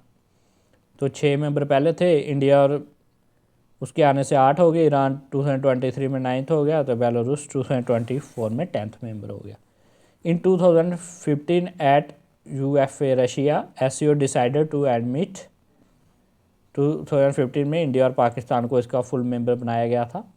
Observer status Afghanistan and Mongolia को इसका ऑब्जर्वर स्टेटस दिया गया। ऑब्जेक्टिव क्या है?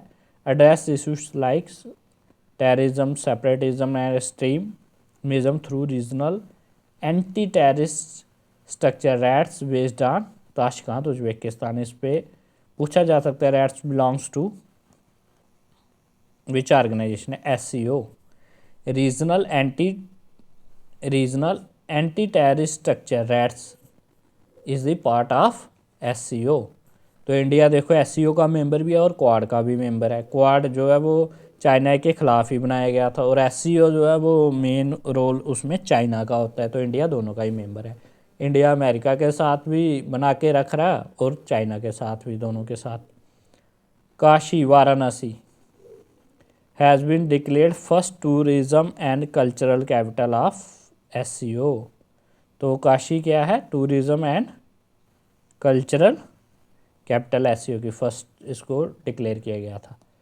देन G7 के बारे में देख लेते हैं। India participated in the 50th group of G7 summit. कहाँ पे हुई? इटली में हुई। Where India was invited and outreach country. India को एक आउटरीच कंट्री के द्वारा एज ए उसकी पोजीशन से इनवाइट किया गया था। तो G7 1975 में बनाई गई थी in response to the need of economic and financial cooperation following the 1973 energy crisis. जो भी 1973 में एनर्जी क्राइसिस हुए थे, उसको फ्यूचर में ऐसी कंडीशन फिर से ना आए, तो इकोनॉमी और फाइनेंशियल कोऑपरेशन को ध्यान में रखते हुए बनाया गया था। तो इसका नेचर क्या है कि इनफॉर्मल ग्रुप है, एडवांस डेमोक्रेसी का, जो एड्रेस करते हैं ग्लोबल इकोनॉमिक इश्यूज़ को, माइग्रेशन के इशू पे, क्लाइमेट चेंज एंड कॉन्फ्लिक्ट जो भी इशू हो रहे हैं, इन सब पे करते हैं। मेंबर कौन से होंगे?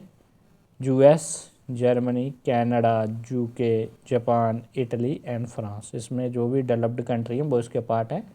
रशिया इसको ज्वाइन करता है 1988 में, फॉलोइंग द G8 बनाया जाता है इसको, बट उसको 2014 में निकाल दिया जाता है क्रीमिया को एनेक्सेशन। रशिया जब क्रीमिया पे कब्जा कर लेता है तो उसको उसके पार्ट से निकाला जा सकता है। तो European union is not a G7 member, it is to member.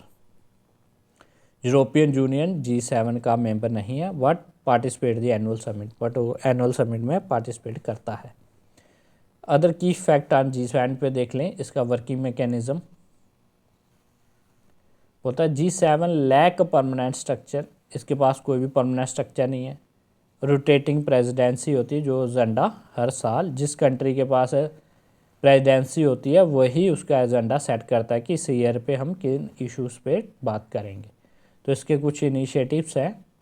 The partnership for global infrastructure and investment, PGII, partnership for global infrastructure and investment, इसका एक इनिशिएटिव है। 2022 में लॉन्च किया गया था to fund infrastructure project in developing country. जो भी developing country है उनमें इंफ्रास्ट्रक्चर प्रोजेक्ट को सपोर्ट करेगा। तो इसका एम है टू मोबिलाइज 600 बिलियन बाय 2027 तक 600 बिलियन रुपये इन कंट्रियों में खर्च किया जाएगा। फोकस होएगा sustainable, inclusive and quality infrastructure. जो सस्टेनेबल और इंक्लूसिव और क्वालिटी इंफ्रास्ट्रक्चर की बात होगी। Then the energy for growth in Africa initiative. तो अफ्रीका में एनर्जी फॉर ग्रोथ के लिए जो भी एनर्जी होगी वो एक रिन्यूएबल एनर्जी हो, जिससे कम से कम पोल्यूशन हो, तो उन सारे फैक्टर्स को देखते हुए वहाँ पे भी सपोर्ट करेंगे। Let effort aim at facilitating access to external investment for clean energy जो भी होती है रिन्यूएबल एनर्जी, उन प्रोजेक्ट को वहाँ पे सपोर्ट किया जाएगा। अदर इनिशिएटिव क्या है? G7 future of sea and ocean initiative FSOI, G7 oil price cap coalition ताकि प्राइस ज़्यादा ना बढ़े, Apulia food system to enhance food security and sustainable agriculture, these all are the initiative of G7।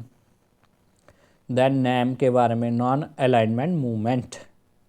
Non alignment movement क्या है? NAM call for Cuba removal from unilateral terrorism list of US।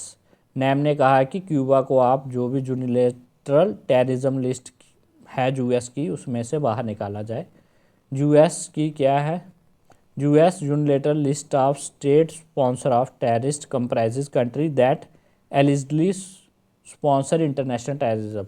UN की जो भी list है तो इसमें उन countries के नाम हैं जो कि टेररिज्म को सपोर्ट करती हैं। Country in such list face unilateral, जो कंट्री होती है इस लिस्ट में क्या होता है उसको unilateral economic commercial and financial coercive measure US के द्वारा झेलने पड़ते हैं ताकि उनकी कोई सपोर्ट ना करे।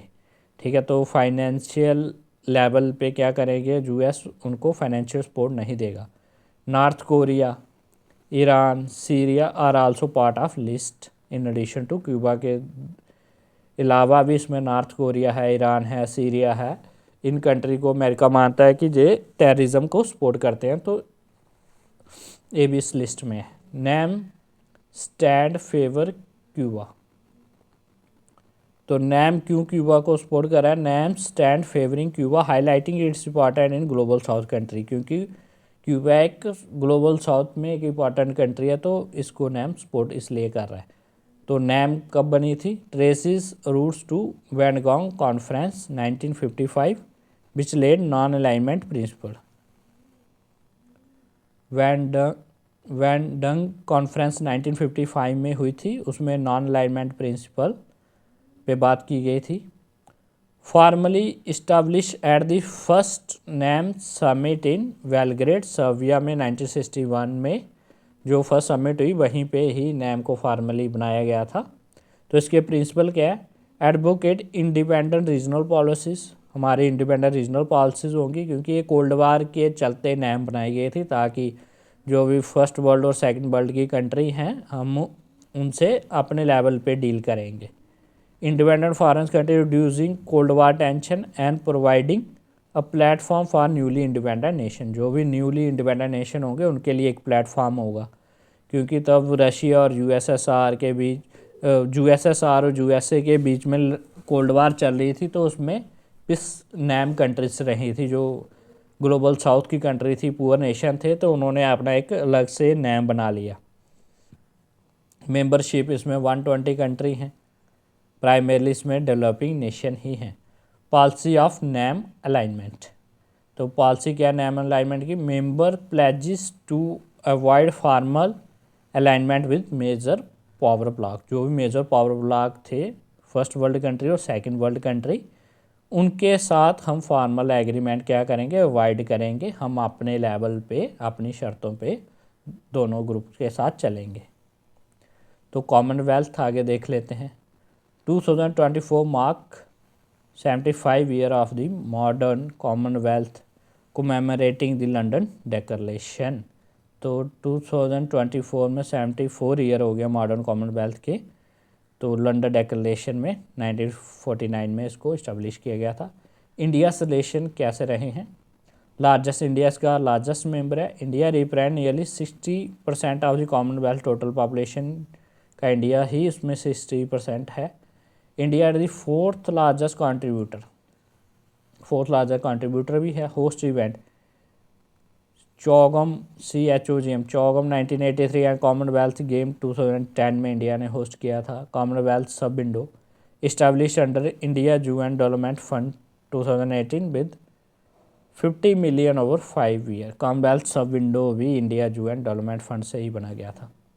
कॉमनवेल्थ के बारे में देख लेते हैं। मेंबरशिप क्या है? वॉलेंटरी एसोसिएशन है 56 कंट्री का, जिसमें इंडिया भी है, और many formal British colonies, Commonwealth जो भी ब्रिटिश कॉलोनी थी उनसे मिलके ही बनाया गया था, focusing on democracy, trade and climate change.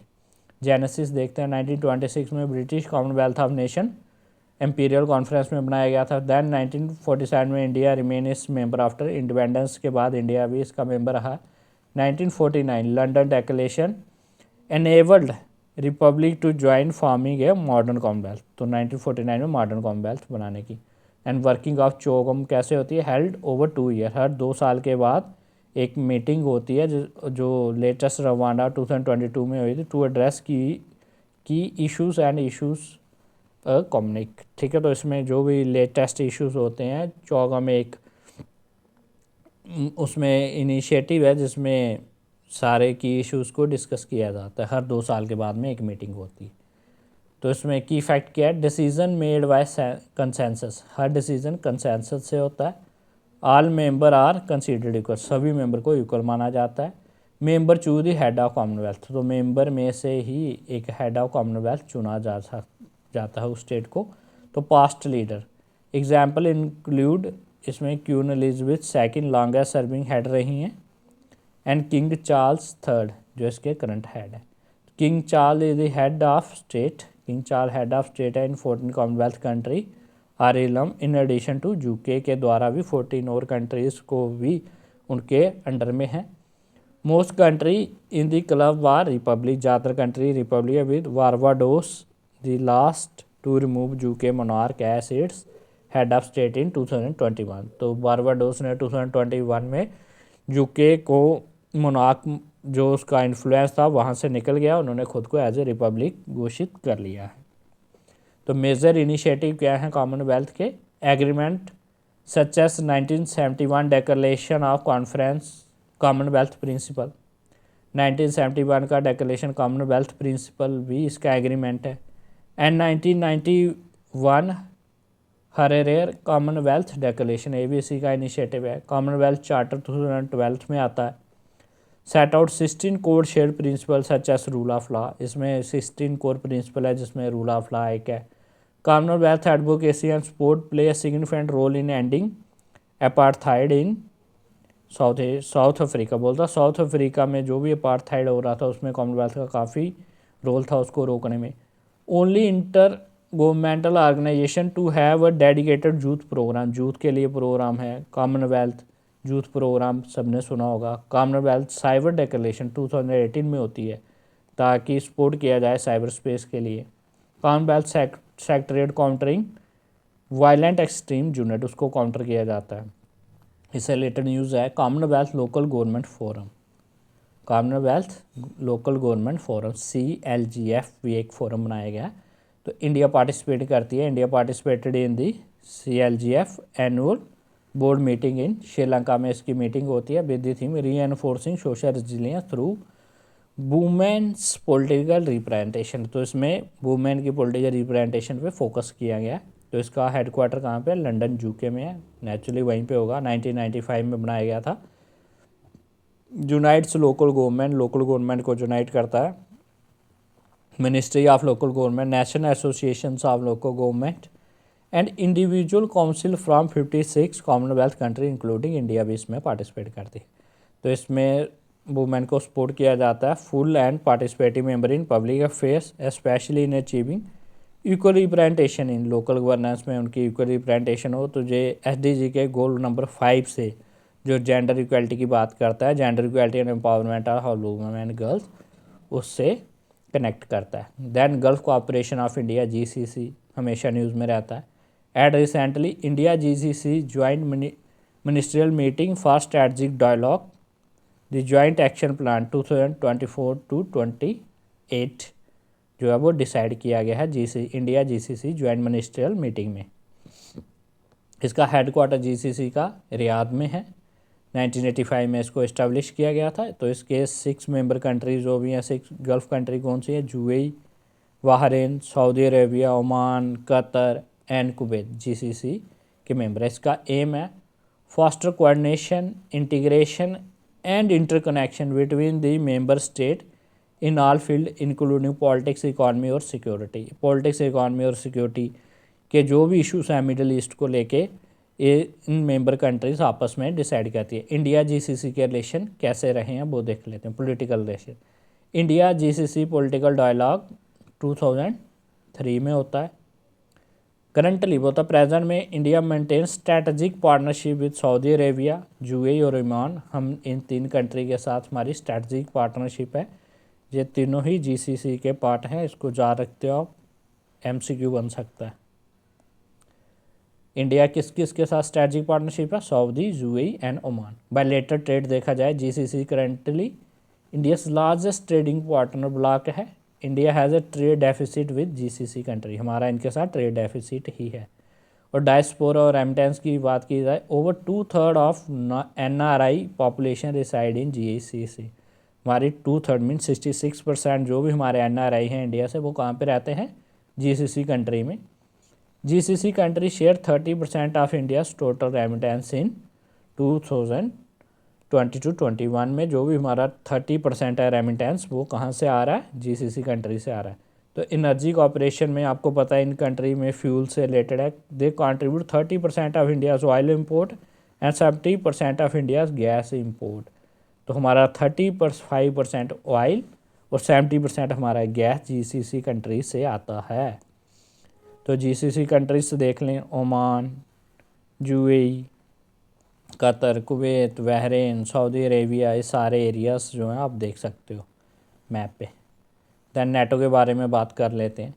Recently NATO marks 75 year of it's formation and Sweden has join NATO 32nd member. ये पार्टनर 32nd मेंबर नेटो का कौन बना है? स्वीडन। तो नेटो आपको पता है क्यों बनाई गई थी? तो हेडक्वार्टर बेल्जियम ब्रसल्स में। जेनेसिस का 1949 में बनाया गया था इसका। पॉलिटिकल और मिलिट्री के अलाइंस था 32 कंट्री का। मेंबरशिप इसके 12 फाउंडिंग मेंबर थे। नोटेबल एडिशन क्या है? फिनलैंड की 23rd में फिनलैंड आया। कोर ऑब्जेक्टिव या कलेक्टिव डिफेंस पूछा जा सकता है। कलेक्टिव डिफेंस किसका ऑब्जेक्टिव है? नेटो का है। An attack against one ally is considered an attack against all ally. Article 5 में कहा जाता है अगर एक कंट्री पे कोई कंट्री अटैक करती है तो उसको माना जाएगा कि वो हम सब पे अटैक किया गया। तो इसलिए जब भी कोई कंट्री नेटो का पार्ट बन जाती है, तो यूक्रेन नेटो को ज्वाइन करने वाला था, तो तभी रशिया ने उसको नेक्स्ट करने की कोशिश की, उस पर अटैक किया। क्योंकि अगर यूक्रेन नेटो का पार्ट हो जाता तो फिर अगर रशिया नेटो यूक्रेन पे अटैक करती तो उसको नेटो मेंबर्स खुद पे एक अटैक की तरह समझते। कलेक्टिव डिफेंस की बात की जाती है नेटो में। तो अदर की फैक्ट क्या है? यूक्रेन हैज़ अप्लाइड इन 2022, जो मैं अभी बता रहा था, यूक्रेन ने अप्लाई किया गया था। And is not a member, अभी तक मेंबर नहीं है। फंक्शन क्या है? It transatlantic link between Europe and North American country में एक बनाता है, ठीक है। फैसिलिटेट डिफेंस कोऑपरेशन होती है क्राइसिस मैनेजमेंट में। फंडिंग में contribution from all member based on GNI. हर एक मेंबर इसमें जो है वो फंडिंग करता है अपनी अपनी ग्रॉस नेशनल इनकम के द्वारा, उसके हिसाब से। प्रोग्राम क्या है? Partnership for peace, Mediterranean dialogue, Istanbul cooperative initiative. Many other terms जो है वो क्या है? Major non NATO ally MNNA status, ठीक है। तो under US law it provide foreign partner with certain benefit in the area of defence, trade and supply cooperation. Currently 19 member of MNNA हैं, जिसमें इंडिया इसका पार्ट नहीं है। Remember that India is not a part of MNNA। NATO +5, NATO +5 क्या है? This country are Australia, New Zealand, South Korea, Japan and Israel, जो NATO का part नहीं है बट उसको नेटो +5 बोला जाता है। नेटो में कौन कौन सी कंट्री हैं अगर आप देख लें? चेक Republic, Germany, Netherlands, Belgium, UK, Luxembourg, France, Portugal, Spain, Slovenia, Italy, Montenegro, Albania, Greece, North Macedonia, Turkey, Bulgaria, Romania, Hungary, Slovakia, Poland, Lithuania, Latvia, Estonia, Finland, Denmark, Sweden, Norway, Iceland. These all are the part of NATO.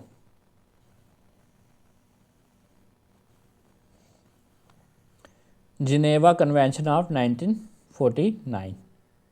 तो why news 2024 mark the 75th anniversary of Geneva convention of 2049, the cornerstone of international humanitarian law. तो international humanitarian law किस conference में decide किया गया था? Geneva conference में। तो international humanitarian law क्या है?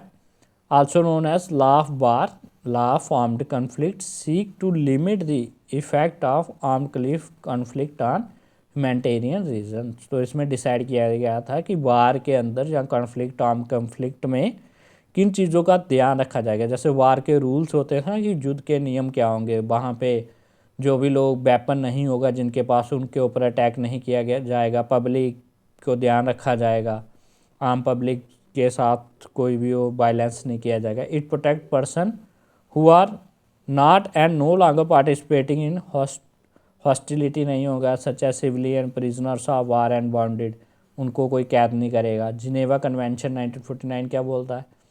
1949 Geneva convention form the cornerstone है कंसिस्टिंग ऑफ 4 की ट्रीटीज हैं इसकी। फर्स्ट ट्रीटी क्या है? प्रोटेक्ट बाउंडेड, जो भी लोग बाउंडेड होंगे, सिख सोल्जर होंगे on land during arm conflict, उनको प्रोटेक्ट किया जाएगा। Safeguard wounded sick and shipwrecked military personnel at sea, अगर किसी को भी शिप में सी में पकड़ी जाती है कोई शिप जहाँ बाउंडेड होंगे सिख लोग होंगे बीमार, उनको सेफ गार्ड किया जाएगा। Ensure humanitarian treatment and right of prisoners of वार, जो प्रिजनर ऑफ वार होंगे उनके साथ ह्यूमैनिटेरियन ट्रीटमेंट किया जाएगा। प्रोटेक्ट किया जाएगा सिविलियन को, particularly in occupied territory during conflict में सिविलियन को भी बचाया जाएगा। इसमें कुछ एडिशनल प्रोटोकॉल ऐड किए गए थे, ठीक है, एंड 2005 में ऐड किए थे सप्लीमेंट जिनेवा कन्वेंशन को। जो प्रोटोकॉल 1 आता है जो 1977 में आता है, प्रोटोकॉल सेकंड भी 1970, प्रोटोकॉल थर्ड 2005 में आता है। तो प्रोटोकॉल जो फर्स्ट आता है तो उसका फोकस होता है protecting the victim of international arm conflict, arm conflict के जो भी विक्टिम होते हैं उनको प्रोटेक्ट किया जाएगा।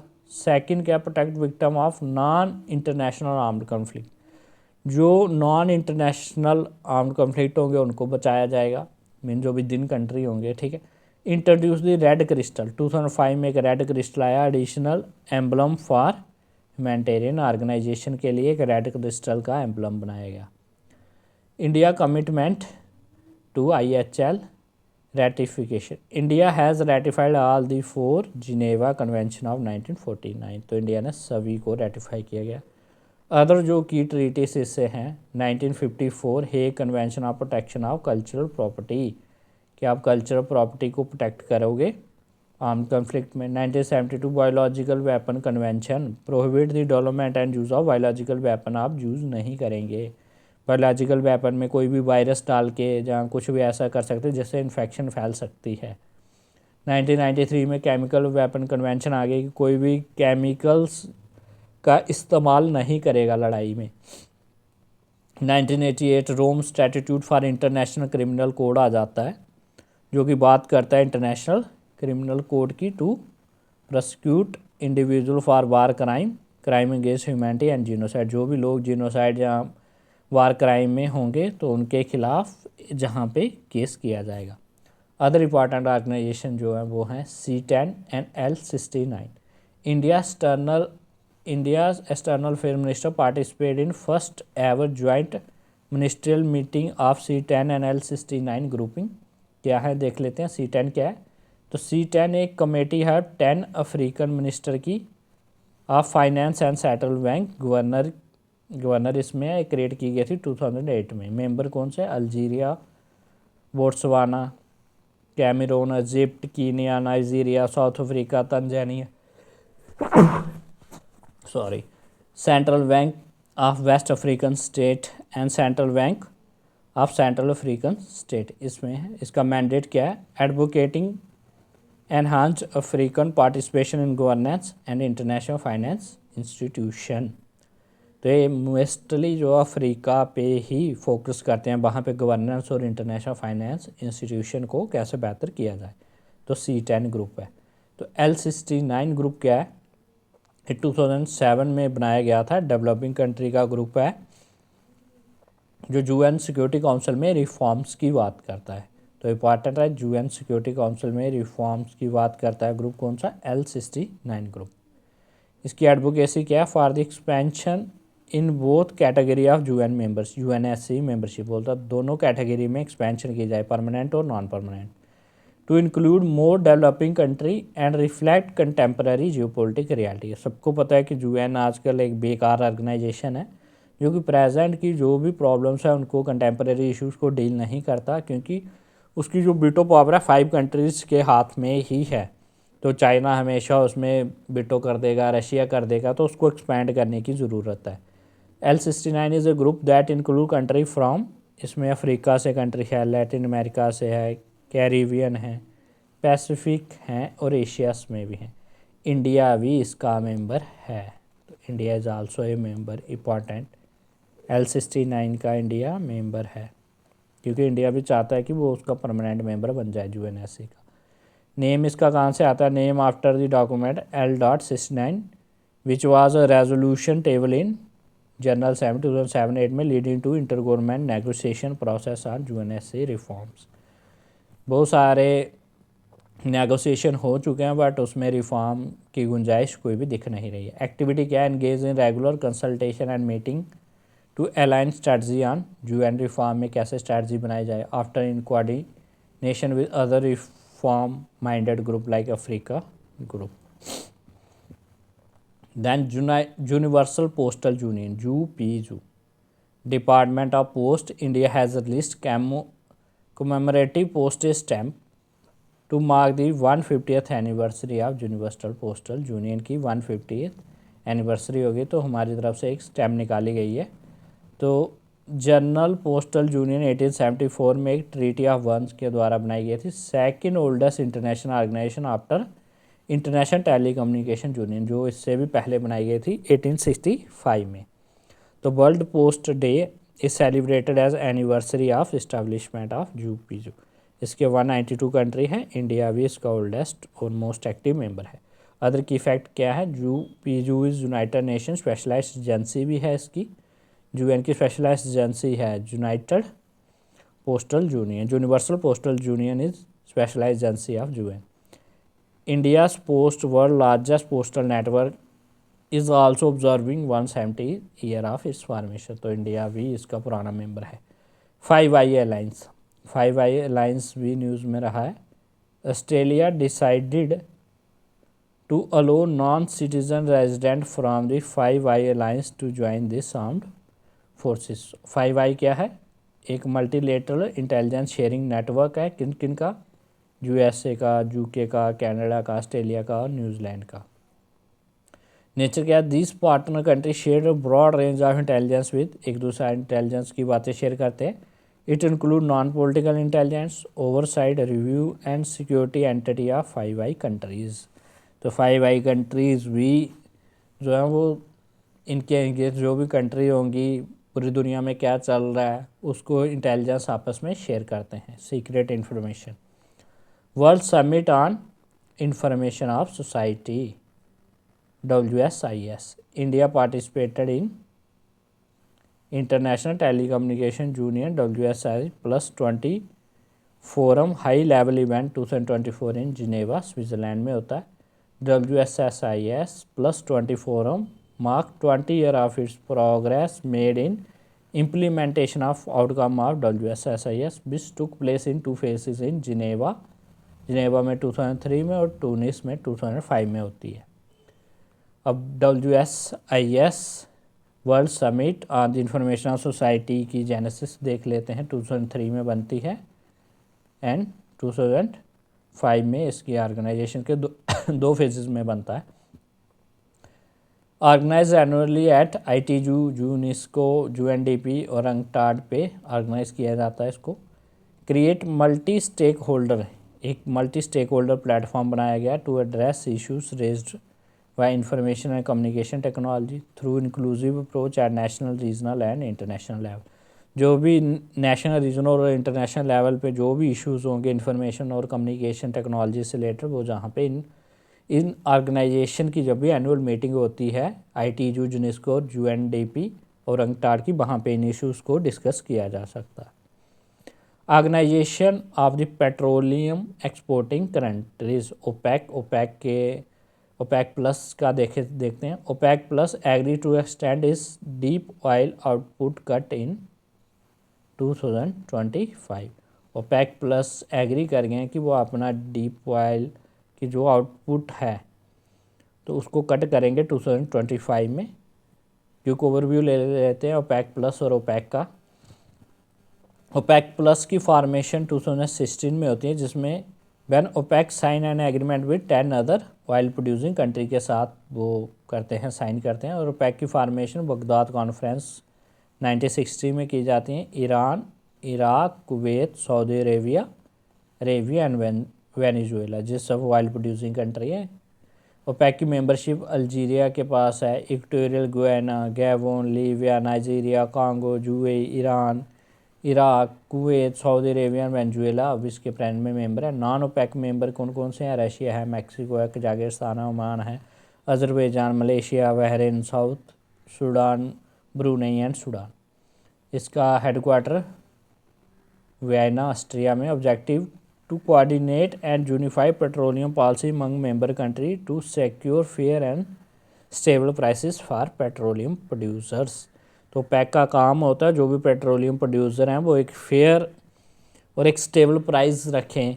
ऐसा नहीं है कि अब आपके पास पेट्रोलियम है तो आप अपनी मनमर्जी से ही कुछ भी प्राइस रखेंगे। जहाँ कन्फ्लिक्ट के समय में, जैसे अभी रशिया यूक्रेन की लड़ाई चल रही है तो रशिया से काफ़ी ऑयल आता है, तो अगर रशिया से सप्लाई कम आ रही है, ज़्यादा आ रही है, तो उसका इम्पैक्ट ओपेक पे कैसे पड़ेगा? ओपेक प्लस से देखेगा। तो ओपेक प्लस ने बोला कि हम अपना ऑयल की उसमें कट करेंगे, प्रोडक्शन कम करेंगे, ताकि ऐसा नहीं हो कि सब ओपेक ही सबको तेल सप्लाई करता रहे और किसी को मौका ना मिले। Asian Infrastructure Investment Bank, union finance minister ask Asian Infrastructure Investment Bank AIB to assist low income country to avail financial resources. Asian Infrastructure Investment Bank क्या करेगा? लो इंफ्रास्ट्रक्चर, जो लो इनकम कंट्री होगी उनको फाइनेंस रिसोर्सेज देगा। इसका headquarter कहाँ पे? Beijing में है, चाइना में है। AIB के बारे में देख लेते हैं। मल्टीलेटरल डेवलपमेंट बैंक का 2016 में बनता है। इसका मिशन है financing infrastructure for tomorrow in Asia and beyond. तो बोलता है इंफ्रास्ट्रक्चर को फाइनेंस करेंगे एशिया में। इसके प्रेजेंटली 110 मेंबर हैं वर्ल्ड वाइड, 96 फुल मेंबर है, 14 प्रोस्पेक्टिव मेंबर है। इंडिया भी इसका मेंबर है। चाइना लार्जेस्ट शेयर होल्डर है, 26.6 of the country voting share and veto power. Following India उसके बाद है 7.6 और रशिया 6। तो सबके शेयर अलग अलग हैं, ऐसा पूछा जा सकता है एग्जाम में। सबके पास इक्वल शेयर हैं, that is not the right statement. तो इन 2018 AIB was granted permanent observer status in the deliberation of United Nations General Assembly and UN Economic and Social Council। तो UNGA और UN इकोनॉमिक और social council में इसको observer status AIB को दिया गया। AIB क्यों बनाया गया? तो एशिया में इंफ्रास्ट्रक्चर पे ध्यान देने के लिए AIB को बनाया गया है। तो चाइना में बीजिंग में इसका हेडक्वार्टर है। Arab League 2024 Arab League summit was held in Bahrain में होती है। इसका हेडक्वार्टर कायरो इजिप्ट में है। ओवरव्यू देख लेते हैं अरब लीग का। It is an inter government organisation to encompass all Arab state in the Middle East and North Africa में जो भी अरब स्टेट है उन सबको एक साथ जोड़ती है। तो कायरो इजिप्ट में 1945 में बनाया जाता है इसको, following adoption of Alexandria protocol 1944 में। मैंडेट है इसका strengthening relation between member country, coordination of policies, cooperation, political security and economic front में। 22 इसके मेंबर है। इंडिया हैज़ इस ऑब्जर्वर स्टेटस, इंडिया के पास इसका ऑब्जर्वर स्टेटस। तो हमारा जहाँ पे फर्स्ट यूनिट जो है वो फिनिश होता है। आपकी कोई भी सुजेशन हो इस वीडियो की रिकॉर्डिंग आप बता सकते हैं। सबसे इम्पॉर्टेंट टॉपिक जो था इसका लेंथी पार्ट हमने कवर कर लिया। अब नेक्स्ट पार्ट नेक्स्ट वीडियो में जल्दी आपको मिलेगा। थैंक्स। और इसका जो भी पूरा श्रेय जाता है वो विजन IAS की टीम को जाता है इस डॉक्यूमेंट का। हम तो सिर्फ बच्चों को आसानी से एक्सप्लेन कर रहे थे चीज़ें। That's okay friend. कमेंट में आपको क्या इम्प्रूवमेंट की जाए आप सभी कमेंट में बताएं। थैंक